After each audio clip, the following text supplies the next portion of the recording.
the dangerous illusion of indifference. There is a moment after the damage is done that feels more violent than the damage itself. It's not the argument. It's not the betrayal.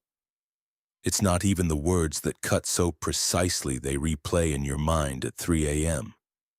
It's the calm. You expect anger. You expect denial, maybe even tears. But instead, you're met with stillness, a flat voice, a shrug. Silence that feels deliberate, almost smug. And in that instant, something inside you fractures because the mind reaches for the most terrifying conclusion available. They don't care. That thought lands like a verdict. If they don't care, then maybe it didn't matter. Maybe you didn't matter. Maybe the pain you're carrying alone right now is proof that the entire relationship was an illusion. This is where the real psychological danger begins. What you're witnessing is not emotional strength. It is not peace. It is not closure. It is an illusion, one so convincing that it has destroyed more people from the inside than outright cruelty ever could. Human beings are meaning-making creatures. When something painful happens, we look for coherence. We ask, why? What did this mean? What does this say about me? And when the person who hurt us offers no emotional signal, no remorse, no discomfort, no recognition, we are forced to fill in the blanks ourselves, and we almost always turn that weapon inward. If they're unaffected, maybe I'm too sensitive. If they moved on so easily, maybe I was replaceable. If they feel nothing, maybe I imagined the depth of what we had. But here is the truth that no one tells you early enough. Indifference in the narcissistic dynamic is rarely genuine. It is strategic, sometimes consciously, often unconsciously, but always protective. The narcissist does not appear calm because they are at peace. They appear calm because acknowledging the emotional consequences of their actions would shatter the identity they depend on to survive. To admit that they hurt you would require admitting fault.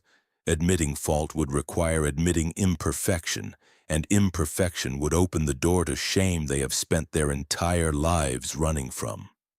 So instead, they construct a posture, a stance, a mask of emotional invulnerability.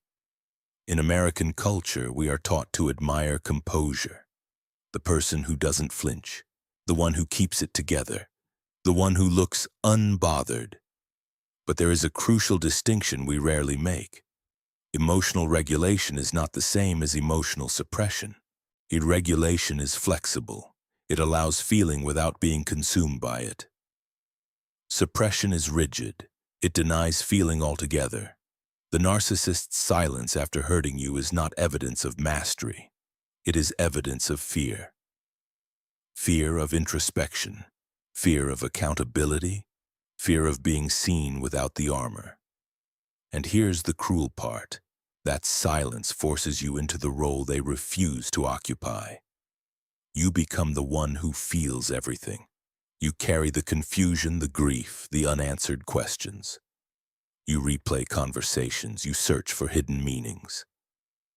You exhaust yourself trying to understand what they won't even acknowledge. This is why the illusion of indifference is so destabilizing. It reverses reality. The wounded person looks unstable, emotional, reactive. The person who caused the wound looks composed, grounded, untouched. But the reality beneath the surface is the opposite. Suppression requires energy, constant energy. The narcissist must continually reinforce the narrative that what happened wasn't a big deal, that you were the problem, that they are unaffected. Any crack in that story risks letting in the truth, and the truth is intolerable.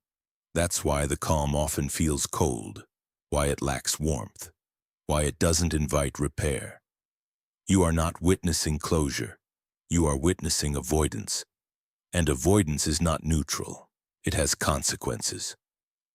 When someone refuses to acknowledge harm, they implicitly force the other person to question their own reality.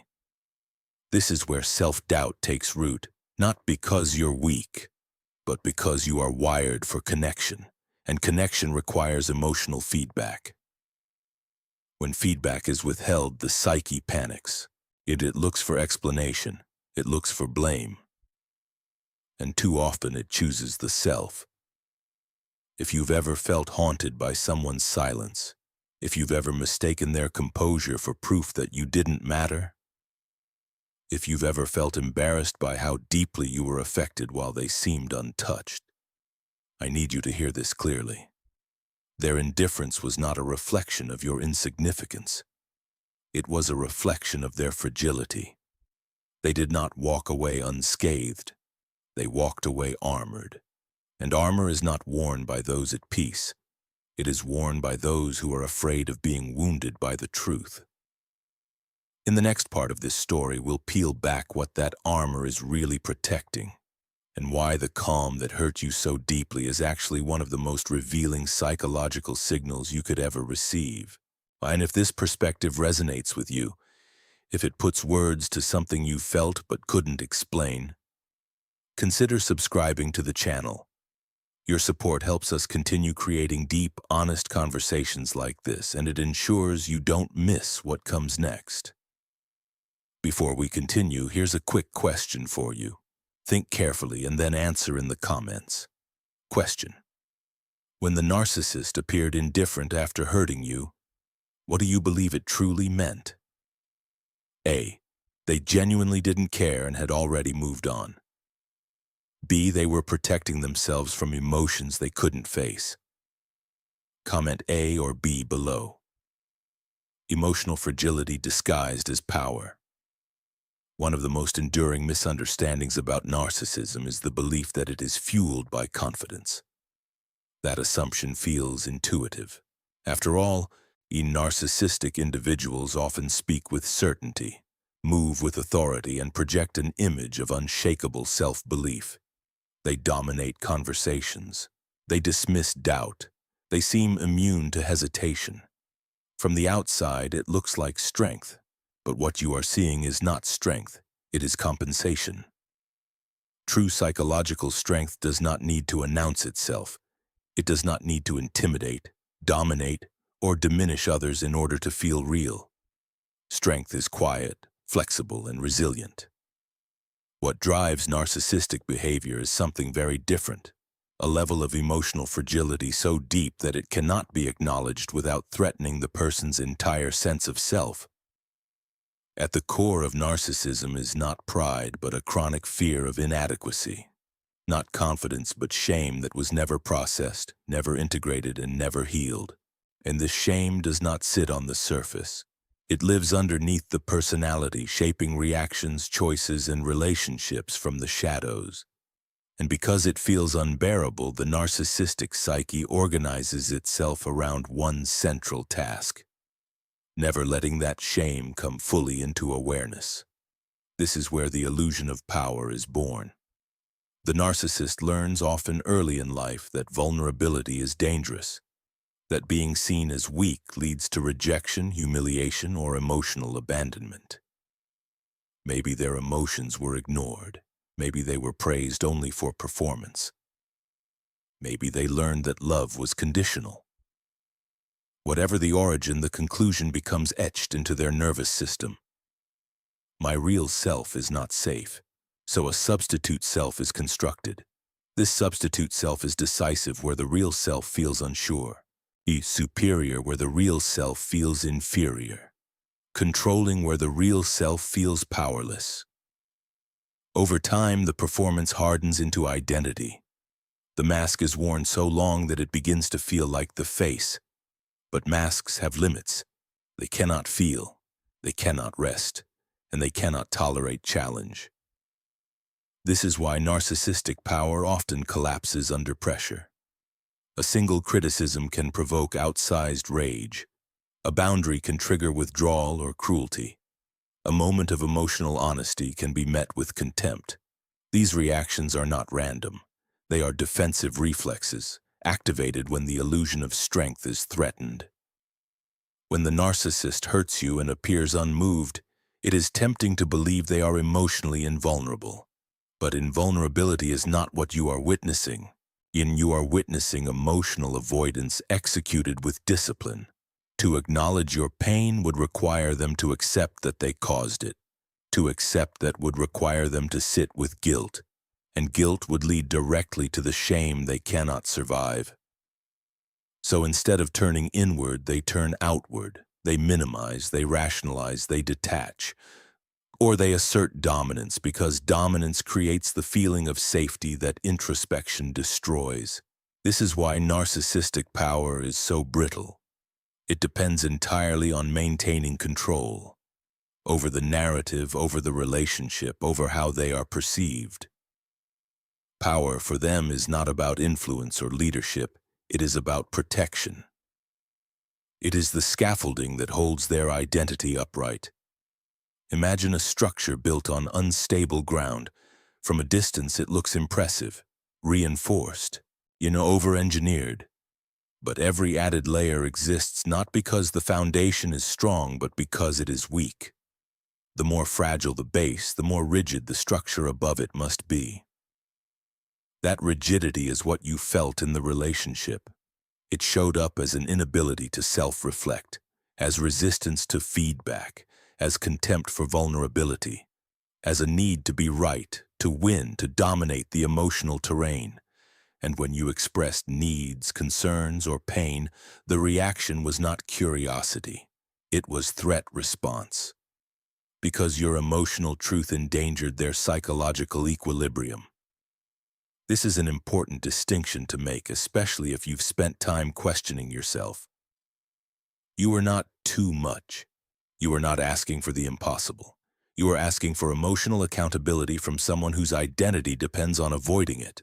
And that avoidance often looks like confidence because it is decisive. The narcissist does not hesitate to dismiss your feelings. They do not waver when rewriting events. They do not appear conflicted when walking away. But decisiveness is not the same as emotional health. In fact, when decisiveness replaces reflection, it often signals fear. Healthy individuals can tolerate ambiguity. They can sit with discomfort. They can admit uncertainty. Narcissistic individuals cannot, not because they are incapable of understanding, but because understanding would collapse the illusion they need to function. This is why their power feels hollow once you step back and see it clearly. It is loud but not grounded, assertive but not secure, imposing but not stable. And it is why so many people who leave narcissistic relationships describe a strange realization after the fog lifts. The person I was afraid of was never strong. They were just defended. Understanding this does not mean excusing the harm. Fragility does not absolve cruelty. But it does explain something critical. Their behavior was never a response to your inadequacy. It was a response to their own unresolved fear. They needed to feel superior because equality felt unsafe. They needed to control because uncertainty felt intolerable. They needed to appear powerful because acknowledging weakness felt annihilating. And here is the quiet truth that often takes time to accept. The very qualities they tried to suppress in you, your sensitivity, your empathy, your capacity for reflection, are not weaknesses, and they are signs of psychological health. They are evidence that you can feel without collapsing, reflect without disintegrating, and grow without needing to dominate. In the next part, we will look at what happens after the damage is done, how this fragile structure gives rise to a carefully staged performance, and why what looks like emotional distance is actually an act of self-preservation. But for now, hold this insight gently. Power that must be proven is rarely real, and strength that depends on harming others is always compensating for something deeply unresolved. The performance.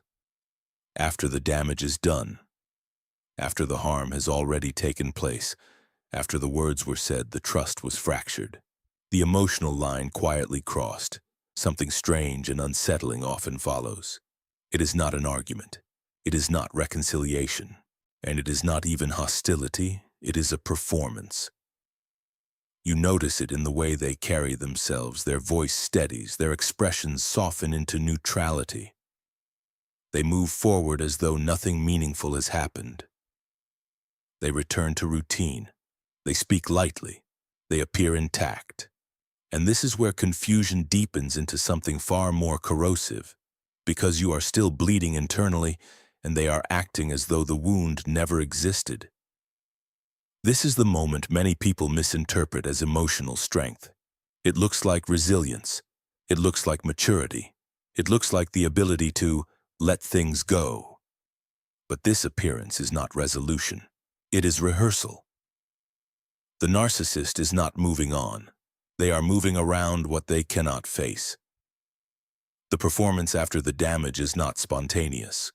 It is instinctual, and it emerges from a psychological necessity that is as old as the narcissistic defense itself. To slow down, to reflect, to acknowledge the emotional consequences of their behavior would require an internal reckoning. And that reckoning would destabilize the identity they depend on to function. So instead they act. They act unaffected because being affected would mean vulnerability. They act calm because chaos is stirring beneath the surface. They act indifferent because caring would demand accountability. This is not something they do to deceive you alone. In many cases, it is not even fully conscious. It is a reflexive self-protection mechanism. The performance is primarily for themselves. When the narcissist behaves as if nothing significant occurred, they are reinforcing an internal narrative. This wasn't serious.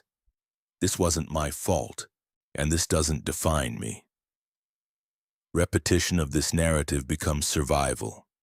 If they say it enough, it begins to feel real. And if it feels real, they don't have to confront what they are avoiding. What they cannot tolerate is the emotional weight of consequence. Consequence forces causality. My actions affected another human being. That recognition threatens the illusion of moral and emotional immunity they rely on. So the performance steps in where reflection should have been. From the outside, this performance can be devastating to witness. It creates a profound asymmetry. You are left processing loss, confusion, and grief while they appear unburdened. You begin to feel foolish for caring, ashamed for hurting, small for still thinking about what they seem to have already forgotten. But this asymmetry is not evidence of emotional superiority. It is evidence of emotional bypassing. The narcissist does not process events the way emotionally integrated people do. They do not move through discomfort toward insight. They move around it. They compartmentalize. They close doors internally and label them irrelevant. This allows them to continue functioning, but at a cost they rarely acknowledge. The performance requires constant maintenance. This is why many narcissists struggle with stillness. Silence becomes uncomfortable. Solitude feels threatening. When there is no audience, no distraction, no external stimulation, the suppressed emotions begin to press upward. Guilt, shame, fear, and envy do not disappear simply because they are denied. They linger beneath the surface, creating restlessness, irritability, and a chronic sense of inner tension. So the performance expands. They stay busy. They seek attention. They align themselves with people who reflect the image they want to see. They curate how they appear, emotionally, socially, even physically. And all of it serves one purpose: to avoid the moment where they might have to sit with themselves honestly. This is why the performance often feels hollow. You sense the absence of warmth, the lack of depth, the emotional flatness that masquerades as composure. You feel it because your nervous system recognizes incongruence. Something is being withheld. Something unresolved is being carried silently. And here is where the damage deepens. Because when one person refuses to acknowledge emotional reality, the other is often forced to question their own. Yet you begin to wonder whether you imagined the closeness, whether the pain was exaggerated, whether the relationship meant less than you believed. This self-doubt does not arise because you are unstable. It arises because emotional truth requires reciprocity. When reciprocity is denied, the psyche destabilizes. The narcissist's performance creates a vacuum, and vacuums demand to be filled. You fill it with rumination, with self-blame, with endless attempts to understand. Meanwhile, they reinforce the illusion that they are unaffected, reinforcing the very dynamic that keeps you stuck. But here is what is crucial to understand. Performances are not sustainable forms of peace. They are temporary structures designed to hold back emotional truth. And the longer the performance continues, the more disconnected the narcissist becomes from their own internal experience. This is why genuine repair is so rare. Repair requires presence. Presence requires vulnerability. Vulnerability requires tolerating discomfort. And the narcissistic personality is built precisely to avoid discomfort at all costs. So instead of repair, there is replacement. New distractions, new dynamics, new people who have not yet seen behind the curtain. The performance resets, but the underlying pattern remains unchanged. And yet, despite all of this, there is something quietly revealing about the performance after the damage is done. It tells you that what happened mattered more than they can admit. If it were truly insignificant, no performance would be required. There would be nothing to protect against. And the performance exists because the truth is dangerous to them. They are not at ease. They are guarded. They are not resolved. They are avoiding resolution. They are not unaffected. They are defending against being affected. Understanding this does not erase the pain, but it restores reality. It pulls meaning back from the void where self-doubt took root. It reminds you that emotional depth is not a liability, and that caring deeply in the presence of indifference does not make you weak. It makes you human. As this story continues, the layers will peel back further. What looks like detachment will reveal its true cost. What looks like confidence will reveal its fragility. And what feels like your loss will begin to look very different when seen through the lens of truth. Because the performance only works as long as you believe it. In the hidden guilt, no one sees. One of the most haunting questions you may carry after being hurt is this: how could they do that and feel nothing? It is a question that lingers late at night, that surfaces in quiet moments, that sharpens the pain long after the relationship itself has fractured. The absence of remorse can feel more violent than the harm itself. It suggests emptiness. It suggests cruelty without conscience. It suggests that your pain simply disappeared into a void. But what if the truth is far more unsettling? What if the guilt is there, deep, fragmented, buried so thoroughly that even the person who carries it cannot fully access it? Narcissistic guilt does not function the way guilt does in emotionally integrated people. It does not rise to the surface, demand repair, and guide change. It does not say, "I was wrong, and I need to make this right." Instead, it exists as a kind of psychological residue, felt vaguely, intermittently, and always with danger attached. For someone with a narcissistic personality structure, guilt is not a moral signal. It is a threat.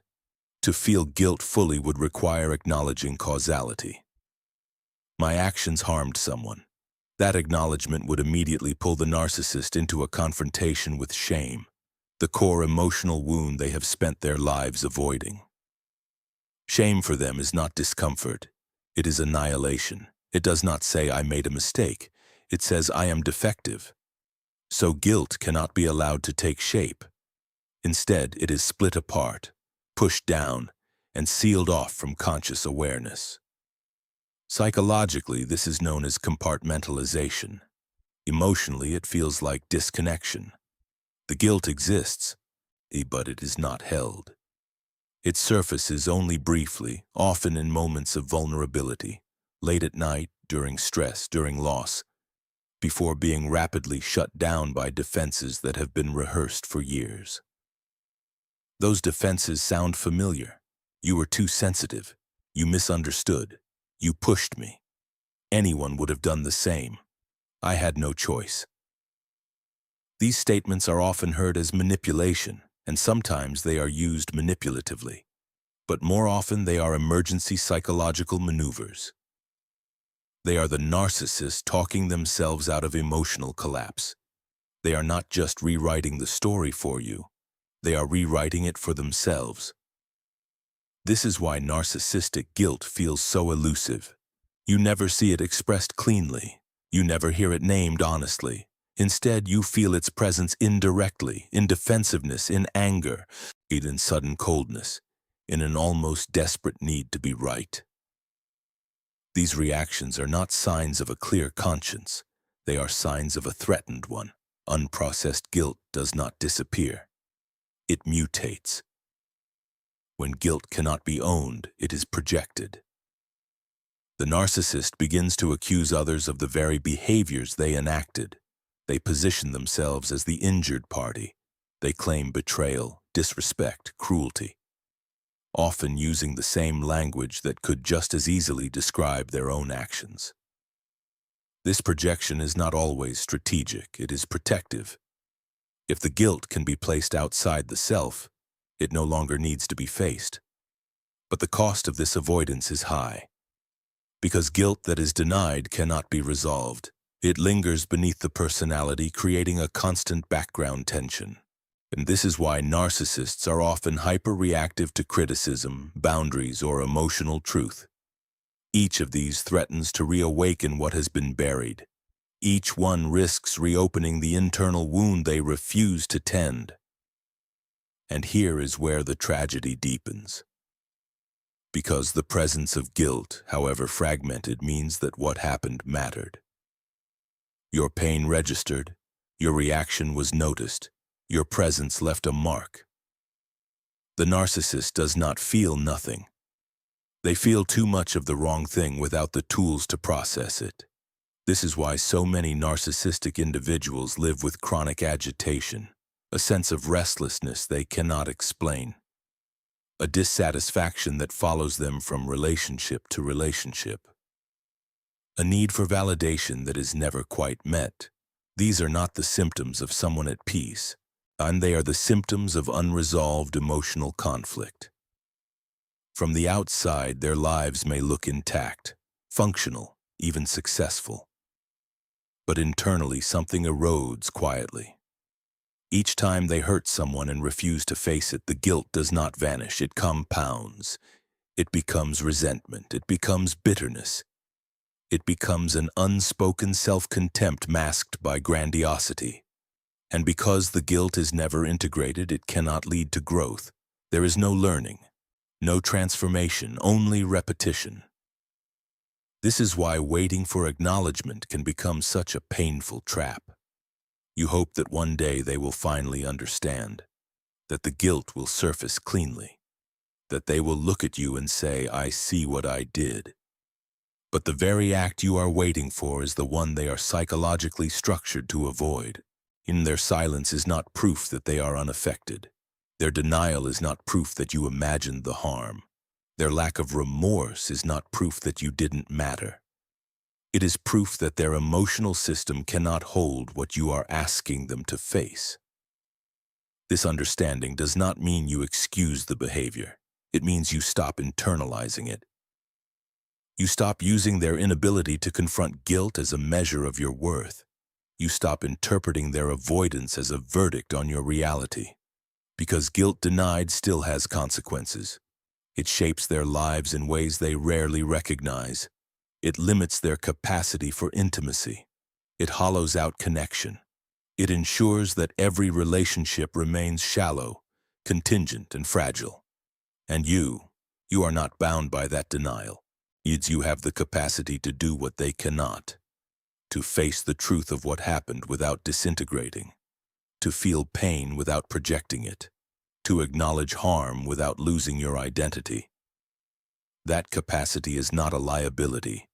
It is a form of strength they do not possess. As this story continues, you will begin to see how this hidden guilt influences everything that follows, why apologies feel impossible, why accountability is avoided, and why true change is so rare. But for now, hold on to this. The absence of visible guilt does not mean the absence of consequence. What is buried still exerts pressure, and what is avoided still shapes the future, often far more than what is acknowledged. Your clarity is not cruelty, your truth is not exaggeration, and the guilt they hide is not your burden to carry, in why apologies feel impossible for them. There are few things more disorienting than waiting for an apology that never comes. You replay the moment in your mind, the point where harm was undeniable, where any reasonable person would pause, reflect, and say the words that might begin repair. I'm sorry. 2 words. Simple, human. And yet, with the narcissist, those words feel permanently out of reach. This absence is not accidental. It is not forgetfulness. It is not stubbornness in the ordinary sense. It is structural. For the narcissist, a genuine apology is not merely uncomfortable, it is psychologically dangerous. To understand why, you have to understand what a real apology actually requires. A real apology is not a performance, it is not a tactic, it is not a way to make conflict disappear. A genuine apology demands several capacities working together at once. The ability to acknowledge another person as fully real, the willingness to accept responsibility without distortion, the courage to feel guilt without displacing it, and the humility to tolerate shame without collapsing under it. An apology says I was wrong, and I can still exist. For someone with a narcissistic personality structure, that sentence is unbearable. At the core of narcissism is an identity built not on integration, but on avoidance.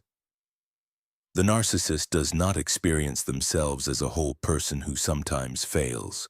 They experience themselves as a fragile self-image that must be constantly defended. Any admission of fault threatens that image, and when the image cracks, there is nothing underneath that feels stable enough to catch the fall.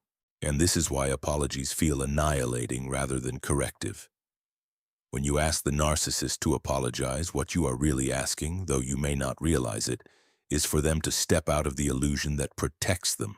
You are asking them to admit causality. My actions harmed you. That admission immediately raises a second realization. I am capable of harm. And that realization opens the door to shame. The kind of shame that does not say I made a mistake, but instead whispers I am fundamentally defective. For someone who can tolerate shame, this moment becomes an opportunity for growth. For the narcissist, it becomes an existential threat. This is why, instead of apologizing, they reach for defenses. They minimize, they rationalize, they deflect, they counterattack. And you might hear statements that sound almost like accountability on the surface but fall apart under scrutiny. I'm sorry you felt hurt. I regret how things turned out. I wish it hadn't gone that way. These phrases carefully avoid the core admission that an apology requires. They acknowledge an outcome without acknowledging agency. They gesture toward regret without touching responsibility. This is not accidental phrasing. It is psychological self-preservation. Because to say I hurt you would mean accepting that another person's inner world matters as much as their own. It would mean recognizing that their behavior has consequences beyond their intent. It would mean stepping into emotional reciprocity. And reciprocity requires vulnerability. Vulnerability is precisely what the narcissistic system is designed to prevent. And you may wonder why the narcissist seems capable of so many other difficult behaviors, risk-taking, confrontation, even cruelty, but draws the line at apology. The reason is simple. Those behaviors reinforce the illusion of strength. Apology dismantles it. An apology places the narcissist in a position of equal footing. It removes the hierarchy. It acknowledges that they are not above reproach.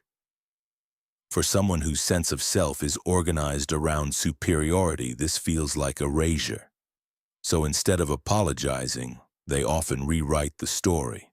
They reconstruct events so that they are justified. They focus on your reaction rather than their action.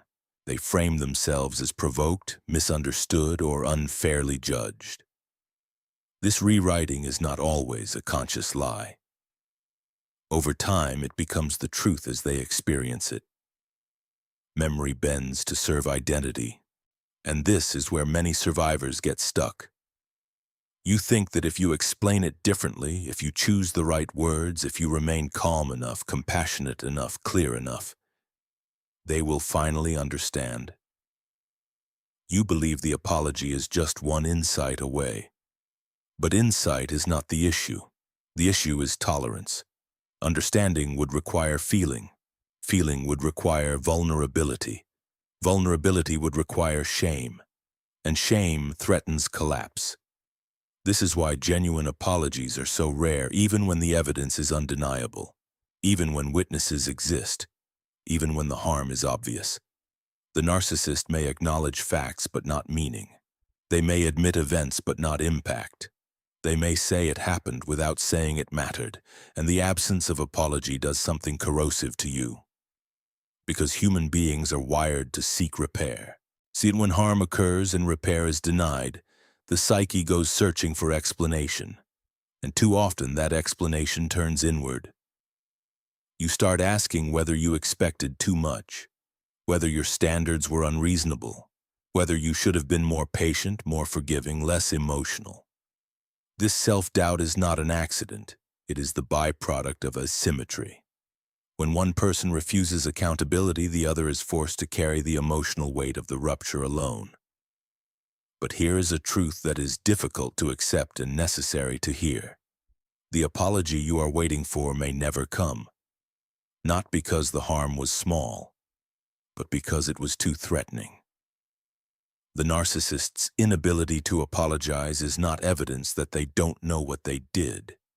It is evidence that they cannot survive knowing it in the way an apology would require. And this does not mean they feel nothing. On the contrary, it often means they feel too much without the internal structure to process it. Guilt flickers. Shame looms. Fear tightens. And rather than moving through these emotions, they shut them down. This is why denial often hardens over time. The longer they avoid accountability, the more invested they become in the version of themselves that never did anything wrong. Admitting fault later would mean admitting that the entire defense system was built on avoidance. That realization is intolerable. So they double down. They become more rigid, more defensive, more convinced of their own narrative, not because it is true, but because it is necessary for psychological survival. Understanding this does not remove the pain of never receiving an apology, but it does change what that absence means. And it means you are asking for something real. It means the harm mattered enough to threaten them. It means your request touched a place they could not go. And here is where the shift begins. When you stop waiting for the apology, you begin to reclaim your agency. Not because forgiveness suddenly becomes easy, but because you no longer outsource your healing to someone who cannot participate in it. You recognize that closure does not require their words, it requires your clarity. An apology is powerful when it comes from someone capable of growth. When it comes from someone incapable of accountability, its absence becomes information. Information about their limits. Information about the relationship's ceiling. Information about what you can and cannot expect. This is not bitterness. It is discernment. You can grieve the apology you never received without continuing to chase it. You can acknowledge the harm without requiring their confirmation. You can move forward without their validation. Because their refusal to apologize does not negate your experience. It does not erase the truth of what happened. And it does not diminish your right to heal. As this journey continues, you will begin to see how this avoidance of accountability connects to deeper forces, envy, control, fear of loss, that shape everything that follows. But for now, let this settle. The apology was impossible not because you asked for too much, but because it would have required them to become someone they are not ready to be. And that truth, while painful, is also liberating. Envy, the emotion they will never admit. If there is one emotion the narcissist will defend against more fiercely than guilt, it is envy. Not jealousy in the ordinary sense, not the fleeting discomfort of wanting what someone else has, but a deeper, more corrosive envy that strikes at the core of their identity. Envy for the narcissist is not merely unpleasant, it is humiliating. It exposes lack. And lack is the one truth they cannot afford to acknowledge. This is why envy almost never appears openly in narcissistic behavior. You will not hear it named. You will not see it confessed. Instead, you will feel it indirectly, through subtle devaluation, quiet withdrawal, dismissive humor, or a sudden chill in moments when you expected support. Envy hides behind indifference. It disguises itself as superiority, and in doing so, it quietly poisons the emotional space between you. What narcissists envy is often misunderstood. People assume it must be about status, beauty, money, or success. Sometimes it is. But far more often, the envy runs deeper and is far more personal. What truly unsettles them are qualities that cannot be easily imitated or stolen. Emotional depth, authenticity, inner stability, the capacity to grow, the ability to feel without disintegrating. When you show empathy, it highlights what they struggle to access. When you express vulnerability, it exposes what they have buried. When you heal, it reminds them of what they avoid. In the beginning, this envy often masquerades as admiration. Narcissists are frequently drawn to people who possess the very qualities they lack. Your warmth feels grounding. Your insight feels illuminating. Yet your emotional presence feels stabilizing. At first, they attach themselves to this energy, absorbing it, feeding on it, benefiting from it. You become a source of regulation they cannot generate internally. But admiration becomes dangerous the moment closeness develops, because intimacy requires equality, and equality threatens the narcissistic hierarchy. Once you are no longer idealized from a distance but known up close, envy begins to surface. Your strengths are no longer inspiring, they are threatening. They reflect a contrast the narcissist cannot ignore, and this is where the shift happens. Suddenly, your empathy is reframed as weakness. Your thoughtfulness becomes overthinking. Your confidence becomes arrogance. Your boundaries become selfishness. This is not coincidence. It is psychological defense. By devaluing what they envy, the narcissist attempts to neutralize the discomfort of comparison. If they can convince themselves and you that your qualities are flawed, they no longer have to face what those qualities reveal about their own limitations. What makes this dynamic so painful is its subtlety. The devaluation is rarely dramatic at first. It arrives in small doses, a sarcastic remark when you succeed, a lack of enthusiasm when you share something meaningful, an eye roll when you speak from the heart, a withdrawal of affection at moments when you are most yourself. You feel it, but you can't quite name it. And because you are emotionally attuned, you often respond by trying harder. You soften your expression. You dim your enthusiasm. You question your instincts. You unconsciously begin to shrink, not because you want to, but because you sense that your fullness is creating tension. This is the tragedy of narcissistic envy. While they work to diminish you, they continue to rely on you. They envy your emotional resources even as they draw from them. They want your stability without your autonomy, your insight without your independence, your warmth without your boundaries. They want the benefits of being near someone whole without ever having to become whole themselves. And when you begin to change, when you start to see the imbalance, when you grow less reactive, when you reclaim your sense of self, the envy intensifies. Because now, not only do you possess qualities they lack, you are also becoming less available as a source of supply. This is the moment when narcissistic behavior often escalates. They may attempt to pull you back in with affection, praise, and/or promises of change. This is not growth, it is strategy. Alternatively, they may become colder, more critical, more cutting, hoping to destabilize you before you fully detach. Both responses come from the same place: fear. Envy is the emotional undercurrent that drives this fear. Not envy of what you own, but envy of who you are becoming without them. The narcissist cannot bear the idea that you might outgrow the dynamic that once centered them. Your healing threatens their relevance. Your clarity threatens their control. Your independence threatens the illusion that they were superior. This is why narcissistic envy often feels paradoxical. They devalue you, yet seem unsettled by your absence. They undermine you, yet react strongly when you stop engaging. They act as though you were insignificant, you yet are disturbed when you no longer seek their approval. These contradictions make sense when you understand envy's role. Envy does not want you gone. It wants you diminished. It wants you close enough to be compared against, but small enough to feel safe. And this is why empathic people are particularly vulnerable in narcissistic relationships. Empathy creates resonance. Authenticity creates contrast. Emotional openness creates exposure. Without realizing it, your very way of being becomes a threat. But here is the truth that often takes the longest to accept. Their envy was never about your shortcomings, it was about your capacity.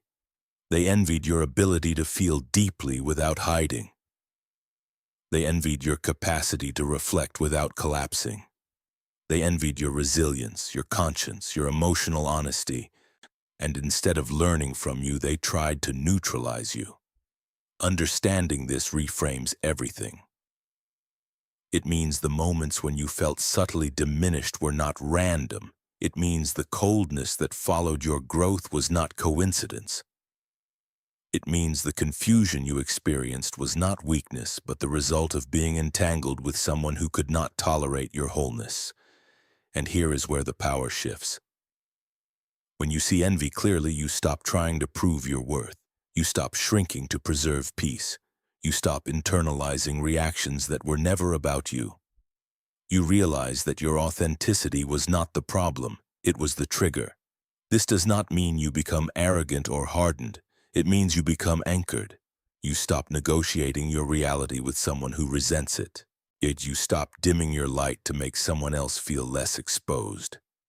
The narcissist may never admit this envy, not to you, and often not even to themselves.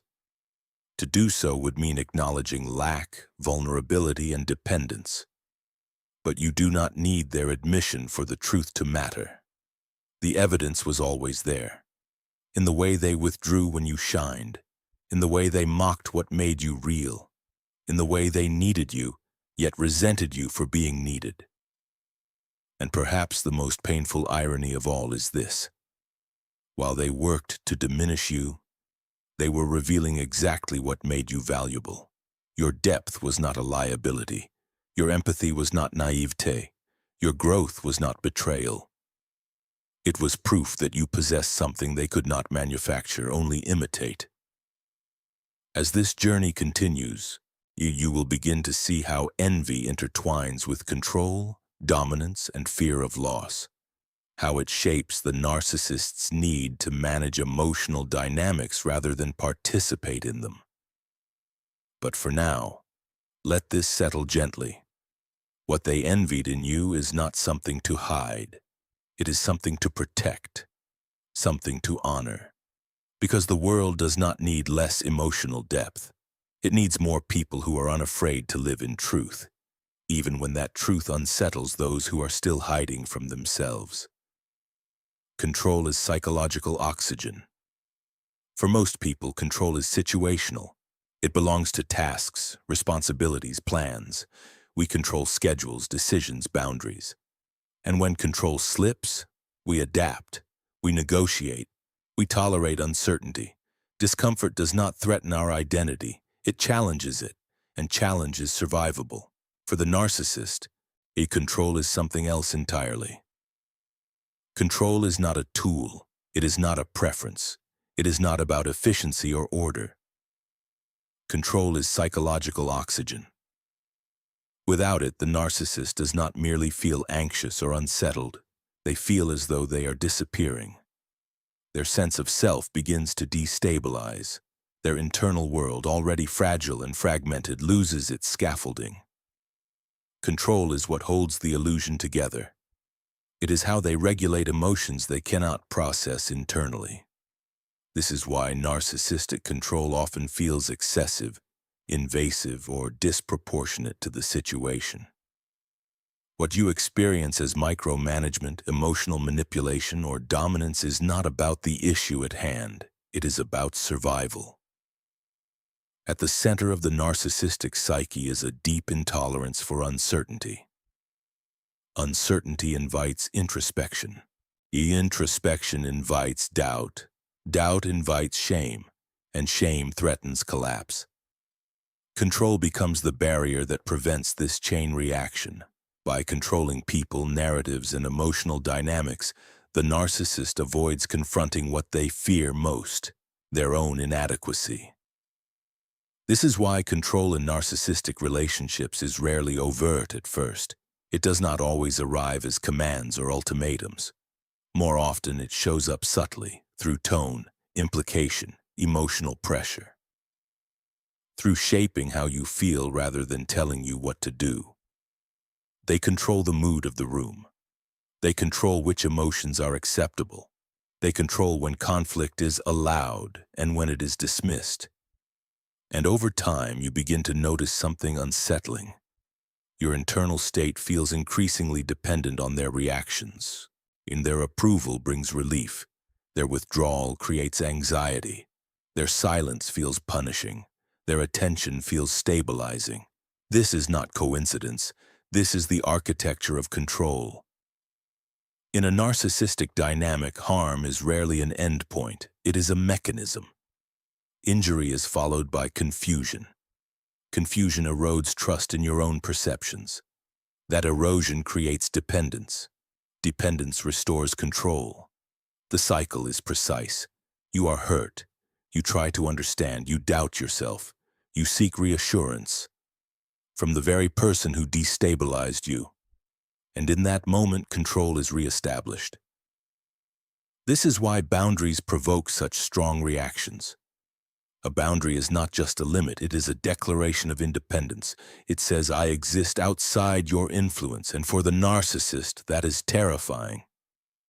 When you assert a boundary, you remove their ability to manage your emotional state. You stop orbiting around their approval. You interrupt the feedback loop that gives them psychological grounding. To you, a boundary is an act of self-respect. To them, it feels like abandonment. Not emotional abandonment in the ordinary sense, but existential abandonment, the loss of the structure that keeps their inner world from collapsing. This is why boundary setting often leads to escalation rather than reflection. You may expect dialogue, you may expect negotiation. Instead, you are met with anger, withdrawal, ridicule, or sudden affection. These responses are not contradictions, they are attempts to restore control. Love bombing says, come back into orbit. Cruelty says, remember who holds power. Silence says, feel the cost of independence.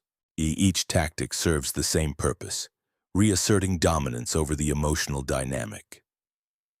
What makes this especially painful is that control is often confused with care. The narcissist may frame their behavior as concern, guidance, protection. And because you are emotionally attuned, you may initially accept this framing. You want to believe that intensity means investment, that possessiveness means attachment, that jealousy means love. But love does not require ownership. Love does not demand submission. Love does not destabilize your sense of self to maintain relevance. Control does. This is why the narcissist's need for control increases when you begin to grow. As you become more self-directed, more grounded, less reactive, the narcissist's internal equilibrium begins to falter. You are no longer predictable. You are no longer easily influenced. You are no longer dependent. And dependence is what made them feel safe. When you stop seeking validation, when you stop explaining yourself, when you stop reacting the way you once did, the narcissist experiences panic beneath the surface. Not always visible panic, but a tightening, a sense that something essential is slipping away. This panic may appear as sudden indifference, or as rage, or as intensified charm. But regardless of form, the message is the same. Re-engage, re-enter the dynamic, restore the balance. Here is the crucial insight. The narcissist does not need to be loved in order to feel stable. They need to be central. They need to be the axis around which emotional meaning turns. Control ensures that centrality. This is why they may not want you back in a healthy way. And they may not even want closeness. What they want is relevance. To know that your emotions still respond to them. That your choices still consider them. That your inner world still references theirs. As long as you are reacting, they exist as a point of power. But the moment you become internally anchored, when your sense of self no longer rises and falls with their behavior, the dynamic changes. Control no longer functions. And without control, the narcissist feels exposed. This is where many survivors experience a profound shift.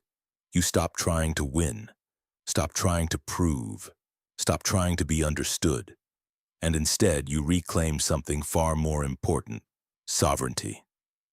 You realize that the power struggle only exists as long as you participate. That control requires consent, not conscious consent, but emotional engagement. And when you disengage, the system starves. This does not mean becoming cold or punitive. It means becoming clear.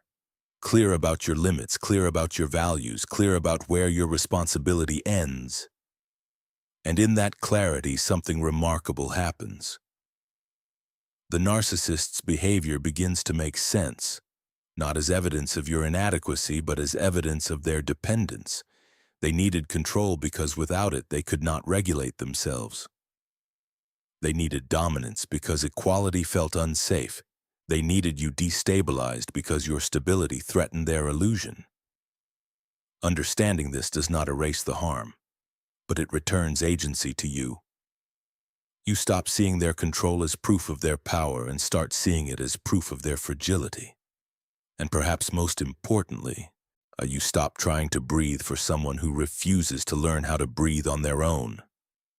As this journey continues, you will see how the loss of control leads to fear, escalation, and ultimately the unraveling of the false self. But for now, hold this truth firmly. You are not difficult. You are not rebellious. You are not selfish. You are becoming independent in a system that required your dependence to survive. And choosing independence was never betrayal. It was oxygen. For you. What happens when you stop playing your role?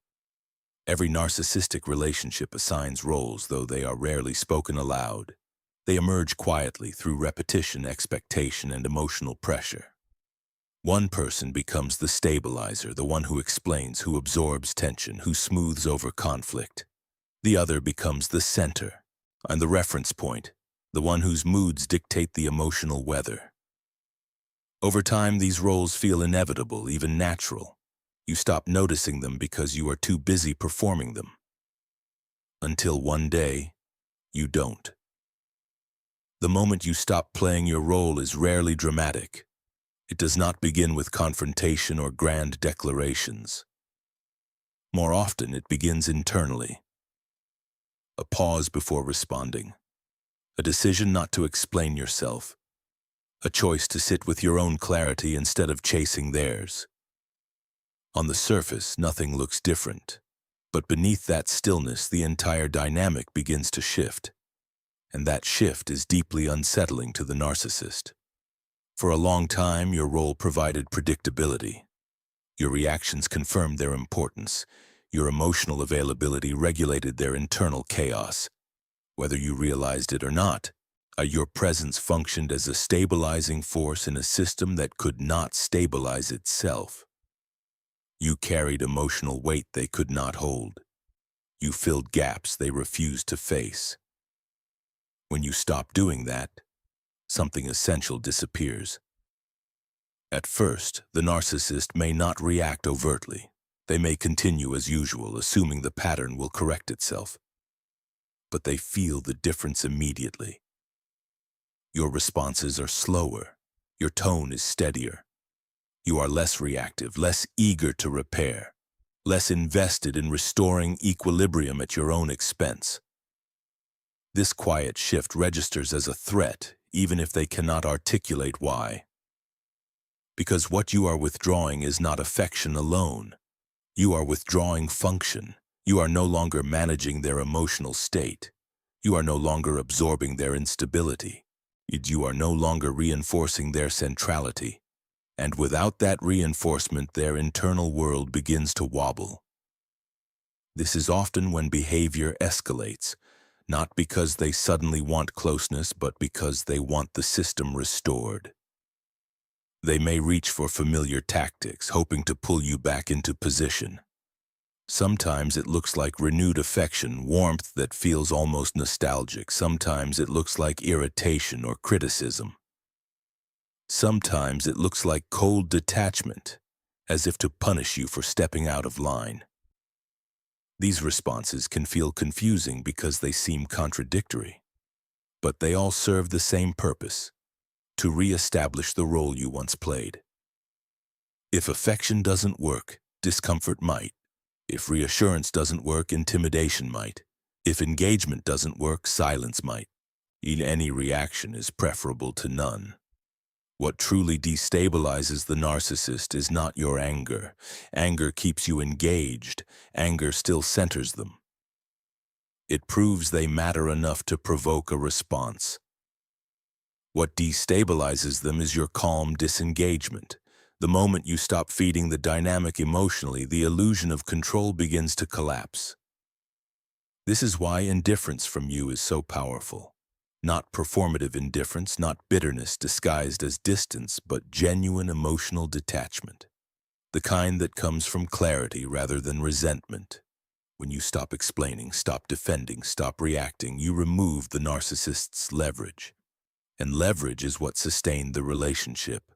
From your perspective, this detachment often feels strange at first. You may feel guilt for not responding the way you used to. You may worry that you are being cold or unfair. This is because you were conditioned to equate emotional labor with responsibility. You learned that maintaining the relationship was your job, that if something felt off, it was yours to fix. Stepping out of that role can feel like betrayal, even though it is actually self-restoration. For the narcissist, however, this change feels existential. Without your predictable responses, they lose their emotional anchor. They no longer know how to position themselves. They cannot read the dynamic the way they once did. And this uncertainty triggers fear.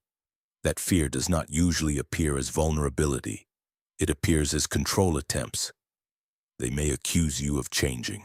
They may claim you are distant or uncaring. They may suggest that you have become selfish or cold. And these accusations are not insights. They are signals of loss. You are no longer playing the part that made them feel secure. What is particularly revealing is how quickly the narrative shifts when you stop performing. The same traits that were once praised become criticized. Your calm becomes detachment. Your boundaries become rejection. Your independence becomes betrayal. This reversal is not about you. It is about the role no longer being filled. And here is the critical truth. Roles are not identities. They are functions within a system. When you stop performing the function, the system resists. But that resistance does not mean the role was healthy. It means it was necessary for the system's survival. As you disengage, you may notice something else. The narcissist's behavior becomes more erratic. Their composure slips. Even their confidence wavers. They may oscillate between charm and hostility, closeness and distance. This instability is not caused by you leaving. It is revealed by you leaving. Without your emotional regulation, they are left alone with themselves. This is often when survivors realize something profound. The strength they once attributed to the narcissist was never internal. It was borrowed. It was reflected. It was sustained through your presence. When that presence is withdrawn, the structure weakens. And this realization can be both sobering and liberating. Sobering because you see how much weight you were carrying without acknowledgement. Liberating because you realize that the exhaustion you felt was not inevitable. It was systemic. You were tired because you were doing more than your share. In stopping your role does not mean you become indifferent to your own values.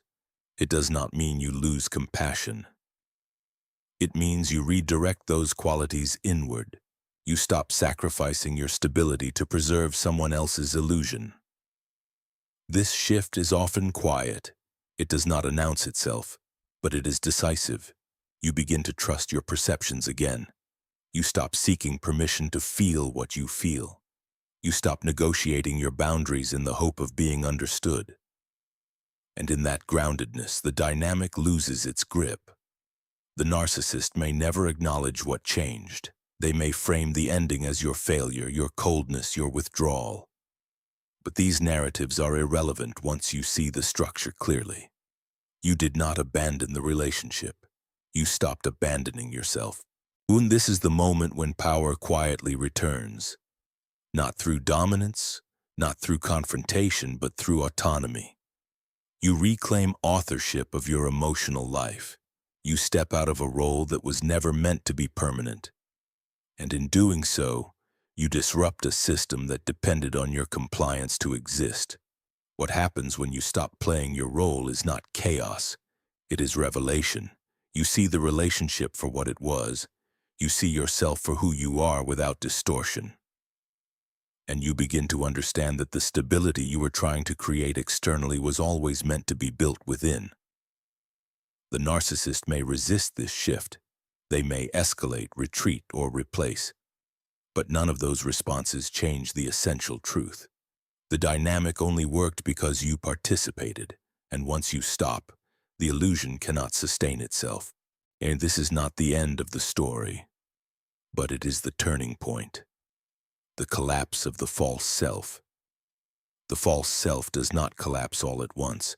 There is no single moment where the narcissist suddenly realizes that the identity they have been living inside is an illusion. Collapse in this context is quieter, slower, more unsettling. It begins with pressure, subtle at first, applied from places they can no longer control. For most of their lives, the false self has functioned as a psychological exoskeleton.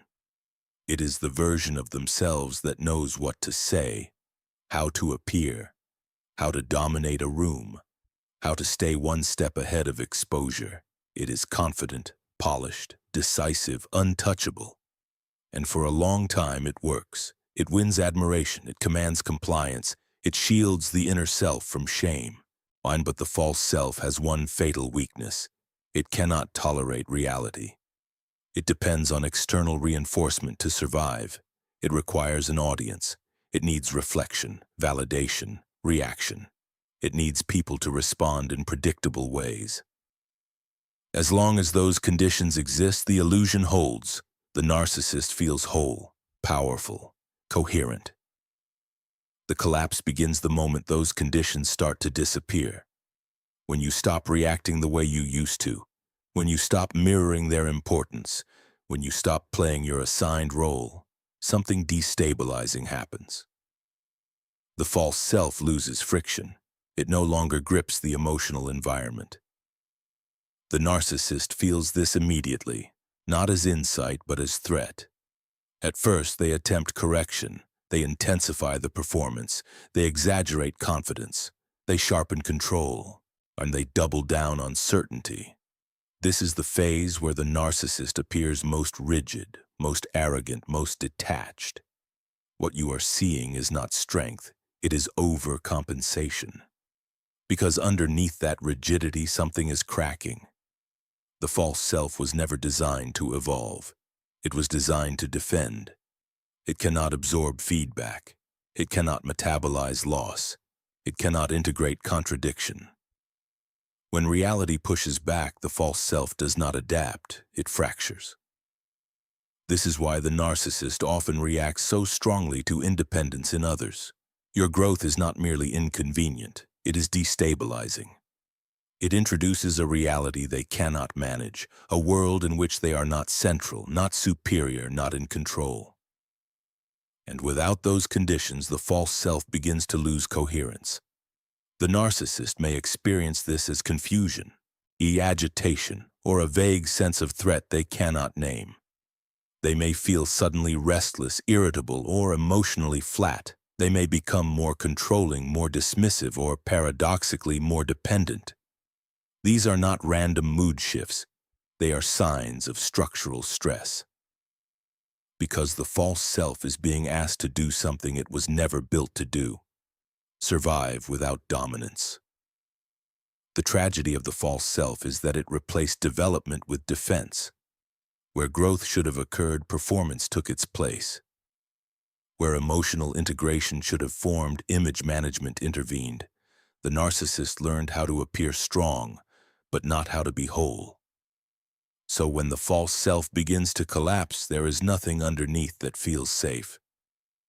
This is why narcissists fear introspection, not because they are incapable of insight, but because insight threatens annihilation. To look inward honestly would mean encountering the abandoned, wounded parts of the self that were never allowed to mature. It would mean acknowledging dependency, limitation, vulnerability. It would mean facing the grief of a life lived behind armor. Most narcissists will do almost anything to avoid that confrontation. They may replace you quickly, not out of love or attachment, but out of necessity. A new person provides a new mirror, a fresh surface on which the false self can be projected. They may reinvent themselves socially, professionally, or ideologically, adopting new roles that promise renewed superiority. They may cling to status, appearance, or achievement with renewed intensity. All of these behaviors serve one function: to stabilize the false self by external means. But external stabilization has diminishing returns. Each time the narcissist avoids the collapse, the underlying structure weakens further. Each time they choose performance over truth, the distance between the false self and the real self grows. And that distance produces a particular kind of emptiness, one that cannot be filled by admiration, success, or control. This emptiness is rarely acknowledged. Instead, it is managed. It is managed through distraction, through stimulation, through dominance, through consumption. But emptiness that is managed rather than faced becomes chronic. It leaks into every relationship. It shows up as boredom, dissatisfaction, restlessness. It creates a hunger that is never satisfied because what is being sought externally can only be resolved internally. And this is why the collapse of the false self is not dramatic. It is erosive. It is the slow realization, never fully conscious, that the strategies that once worked no longer provide relief. The narcissist may sense this as a loss of meaning, a decline in motivation, a flattening of emotional experience. They may feel disconnected from others even when surrounded by people. They may feel powerful and empty at the same time. And here is the paradox. The more the false self collapses, the more rigidly it is defended. This is when you may notice an increase in contempt, cynicism, or nihilism. If connection is no longer possible, it is dismissed as weakness. If intimacy is no longer safe, it is reframed as unnecessary. If vulnerability cannot be tolerated, it is ridiculed. These are not philosophical positions, they are defensive postures. And the narcissist is attempting to turn loss into superiority. If they cannot have depth, they will devalue it. If they cannot experience closeness, they will mock it. If they cannot grow, they will claim growth is an illusion. This defensive hardening often makes the narcissist appear colder, more detached, more certain. But beneath that certainty is fear. Fear that without the false self there is nothing left. Fear that the real self, undeveloped, ashamed, fragmented, cannot survive exposure. And this is where your role becomes clear. Your independence did not cause the collapse. Your clarity did not break them. Your boundaries did not destroy the relationship. They simply removed the external supports that kept the illusion intact. This distinction matters deeply because many survivors carry an unspoken guilt. You wonder if leaving, a detaching or changing somehow caused harm. You wonder if your growth was too much, too abrupt, too destabilizing. But the false self was always unstable. It was always dependent on others to function. You did not cause the collapse. You stopped preventing it. And this is where the story becomes both tragic and instructive, because the collapse of the false self is not inherently destructive.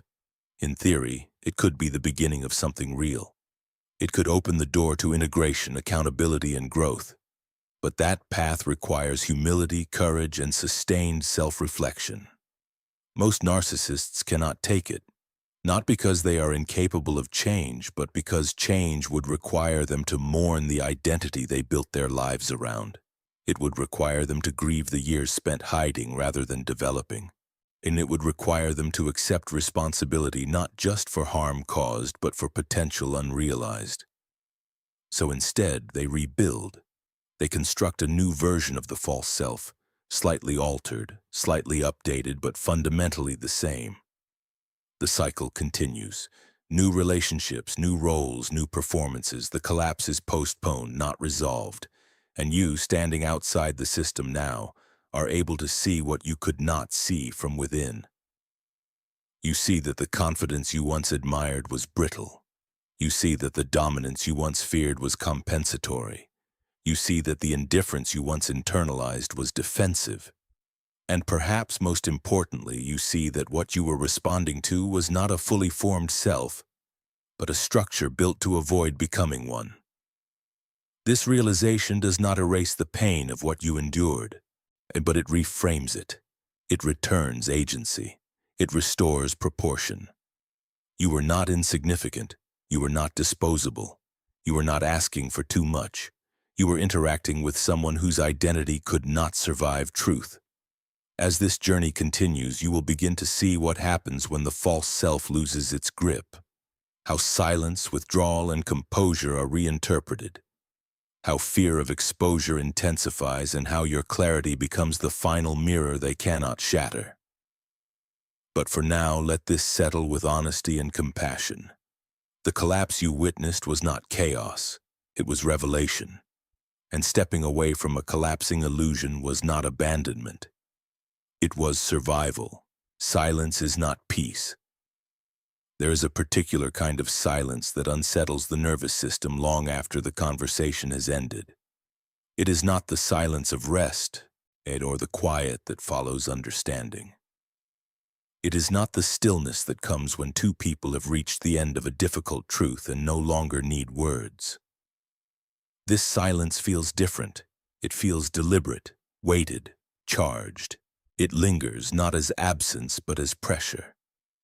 This is the silence many people mistake for peace. When the narcissist goes quiet, after the conflict, after the exposure, after the emotional rupture, it can appear as though they have transcended the chaos. They no longer argue. They no longer explain. They no longer react. From the outside, it looks like composure, like emotional maturity, like someone who has let go. But this interpretation is one of the most damaging misunderstandings in the entire dynamic. Because silence in this context is not peace, it is withdrawal, it is avoidance. Either it is a defense that speaks precisely because it refuses to speak. Peace is integrative. It settles the body, it brings coherence, it allows truth to exist without distortion. Silence born of peace feels spacious. It invites clarity. It does not destabilize the person on the receiving end. The narcissist's silence does the opposite. It tightens the air. It creates uncertainty. It forces you to fill in the blanks. And in doing so, it quietly shifts the burden of emotional processing onto you. This is why their silence feels so loud. When the narcissist withdraws into silence, they are not regulating emotion. They are evacuating it. They are stepping away from a reality they cannot tolerate. What looks like calm is often dissociation. What looks like detachment is often fear under restraint. In the narcissistic psyche does not experience silence as a place of reflection. It experiences it as a holding pattern, a way to freeze the situation so that nothing further must be confronted. Silence becomes a barrier between them and accountability. This is why silence so often follows moments when truth came too close. When you named the harm, when you stopped reacting, when you refused to engage in distortion, when you became less controllable. Silence appears not because the conflict was resolved, but because it became dangerous. For the narcissist, continued dialogue would require emotional presence. Emotional presence would require vulnerability. Vulnerability would invite shame. And shame threatens the false self-survival. So instead of moving through the discomfort, they withdraw from the field entirely. And this withdrawal is often framed by them or by others as strength, as restraint, as emotional intelligence. But emotional intelligence does not abandon repair. Emotional maturity does not punish through absence. And peace does not leave unresolved tension to rot in the dark. Silence is not neutral. It is an action. And it carries a message even when words are withheld. The message is this: I will not meet you where truth exists. This is why narcissistic silence feels different from healthy distance. Healthy distance is chosen consciously. It is accompanied by clarity. It respects boundaries on both sides. It does not leave the other person guessing. Narcissistic silence, by contrast, creates ambiguity. It leaves emotional loose ends. It invites self-doubt. You begin to ask questions that erode your grounding. Did I say too much? Or did I push too hard? Did I misunderstand everything? This is not accidental. Silence destabilizes perception. It deprives you of feedback while simultaneously implying judgment. You are left alone with your thoughts, replaying events, searching for resolution that never arrives. And because you are emotionally attuned, you assume responsibility. This is one of the most insidious effects of narcissistic silence. It creates a vacuum where meaning should be, and that vacuum pulls your attention inward. You begin to regulate for both people. You try to calm the situation by calming yourself. You look for peace by diminishing your own reality. But peace does not require self-erasure. Silence used as a defense is not restful, it is rigid. It locks the narcissist into avoidance while leaving you exposed to unresolved emotion. And unresolved emotion does not fade quietly. It accumulates. This is why silence often feels more punishing than words. Words can be challenged. Silence cannot. It offers no material to engage with, no point of contact. It denies you the dignity of response. In this way, silence becomes a form of control. Not always conscious, not always strategic, but effective nonetheless. As long as you are affected by their absence, they remain central. As long as their silence provokes anxiety, they retain influence. This is why silence is so often deployed when other forms of control begin to fail. It is the last refuge of dominance. But here is what is rarely acknowledged. Silence costs the narcissist as well. When they retreat into silence, they are not finding peace. They are cutting themselves off from emotional integration. And they are sealing unresolved guilt, shame, and fear inside a closed system. And closed systems do not heal. They stagnate. This stagnation often shows up later as irritability, restlessness, or a vague dissatisfaction they cannot explain. The silence did not resolve the conflict.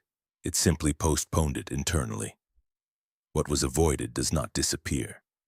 It becomes part of the background noise of their inner world.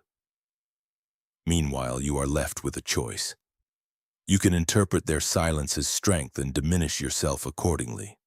Or you can recognize it for what it is, an inability to engage with emotional reality. This recognition is not easy. It requires you to tolerate uncertainty without chasing resolution.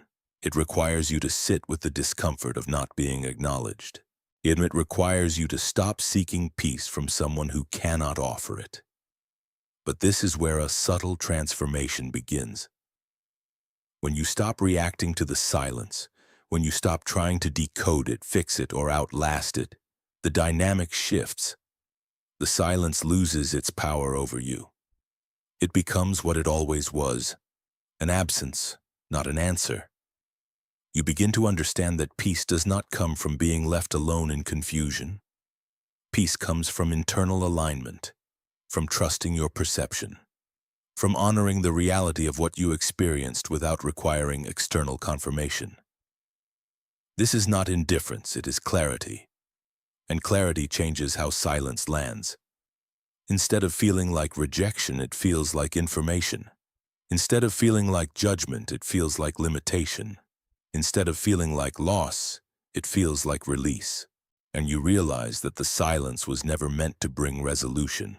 It was meant to preserve the narcissist's internal equilibrium. And once you see that, you stop waiting for it to end.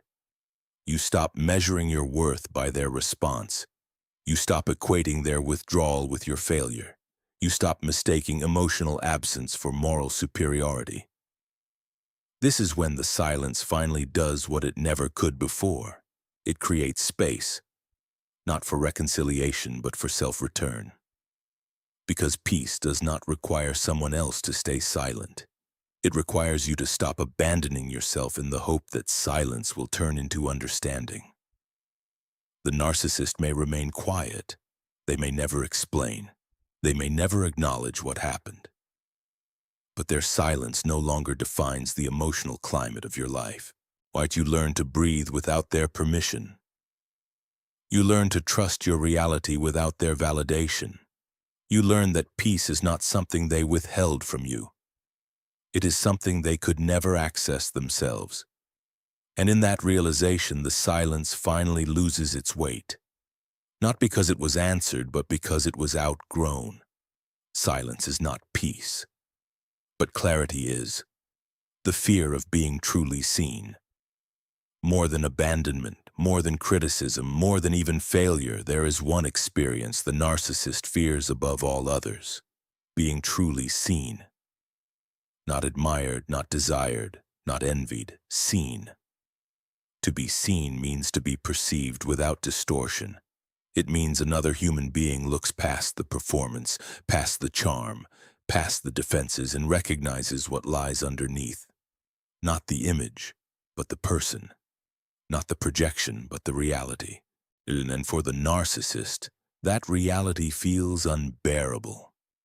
From the outside, it may appear as though they crave attention, and in a sense they do. But what they crave is not visibility, it is control over perception. They want to be seen selectively on their terms through a carefully managed lens. They want recognition without exposure, validation without vulnerability. Being truly seen would mean surrendering that control. It would mean allowing someone else to hold a complete picture. Strengths and weaknesses, confidence and insecurity, competence and fear. It would mean admitting that the self they present to the world is not the whole story. And that admission threatens everything they have built their identity upon. This is why intimacy feels so dangerous to them. Intimacy is not just closeness, it is mutual visibility. And it is the willingness to be known without guarantees. To be seen and still stay present. For someone with a stable sense of self, this is challenging but possible. For the narcissist, it feels like standing unarmored in hostile territory. They may approach intimacy at first. They may even pursue it intensely. Early connection can feel intoxicating, even profound. But notice what kind of intimacy they tolerate. The kind that flatters, that mirrors, that confirms the idealized self. As long as you reflect back what they want to see, closeness feels safe. The moment you begin to see more, when you notice contradictions, patterns, harm, or vulnerability they did not authorize, the tone shifts. You are no longer a source of affirmation. You become a witness, and witnesses are dangerous because a witness holds memory, a witness holds continuity. A witness remembers what was said, what was done, what was avoided. A witness cannot be easily erased from the narrative. This is why narcissists react so strongly when they sense that you see through them. It may not be something you say directly. It may simply be a change in how you look at them, how you respond, how you no longer accept distortions at face value. Your perception becomes a mirror they cannot shatter. At this point, several defenses often emerge. They may accuse you of misunderstanding them. They may claim you are projecting. They may become sarcastic or dismissive, or they may withdraw entirely. These are not reactions to hostility. They are reactions to exposure. To be truly seen would require them to face the internal split they work so hard to maintain, and the split between who they present as and who they fear they are. That split is what allows them to function. It keeps shame at bay. It keeps vulnerability sealed off. When you threaten that split by seeing clearly, the system responds with force.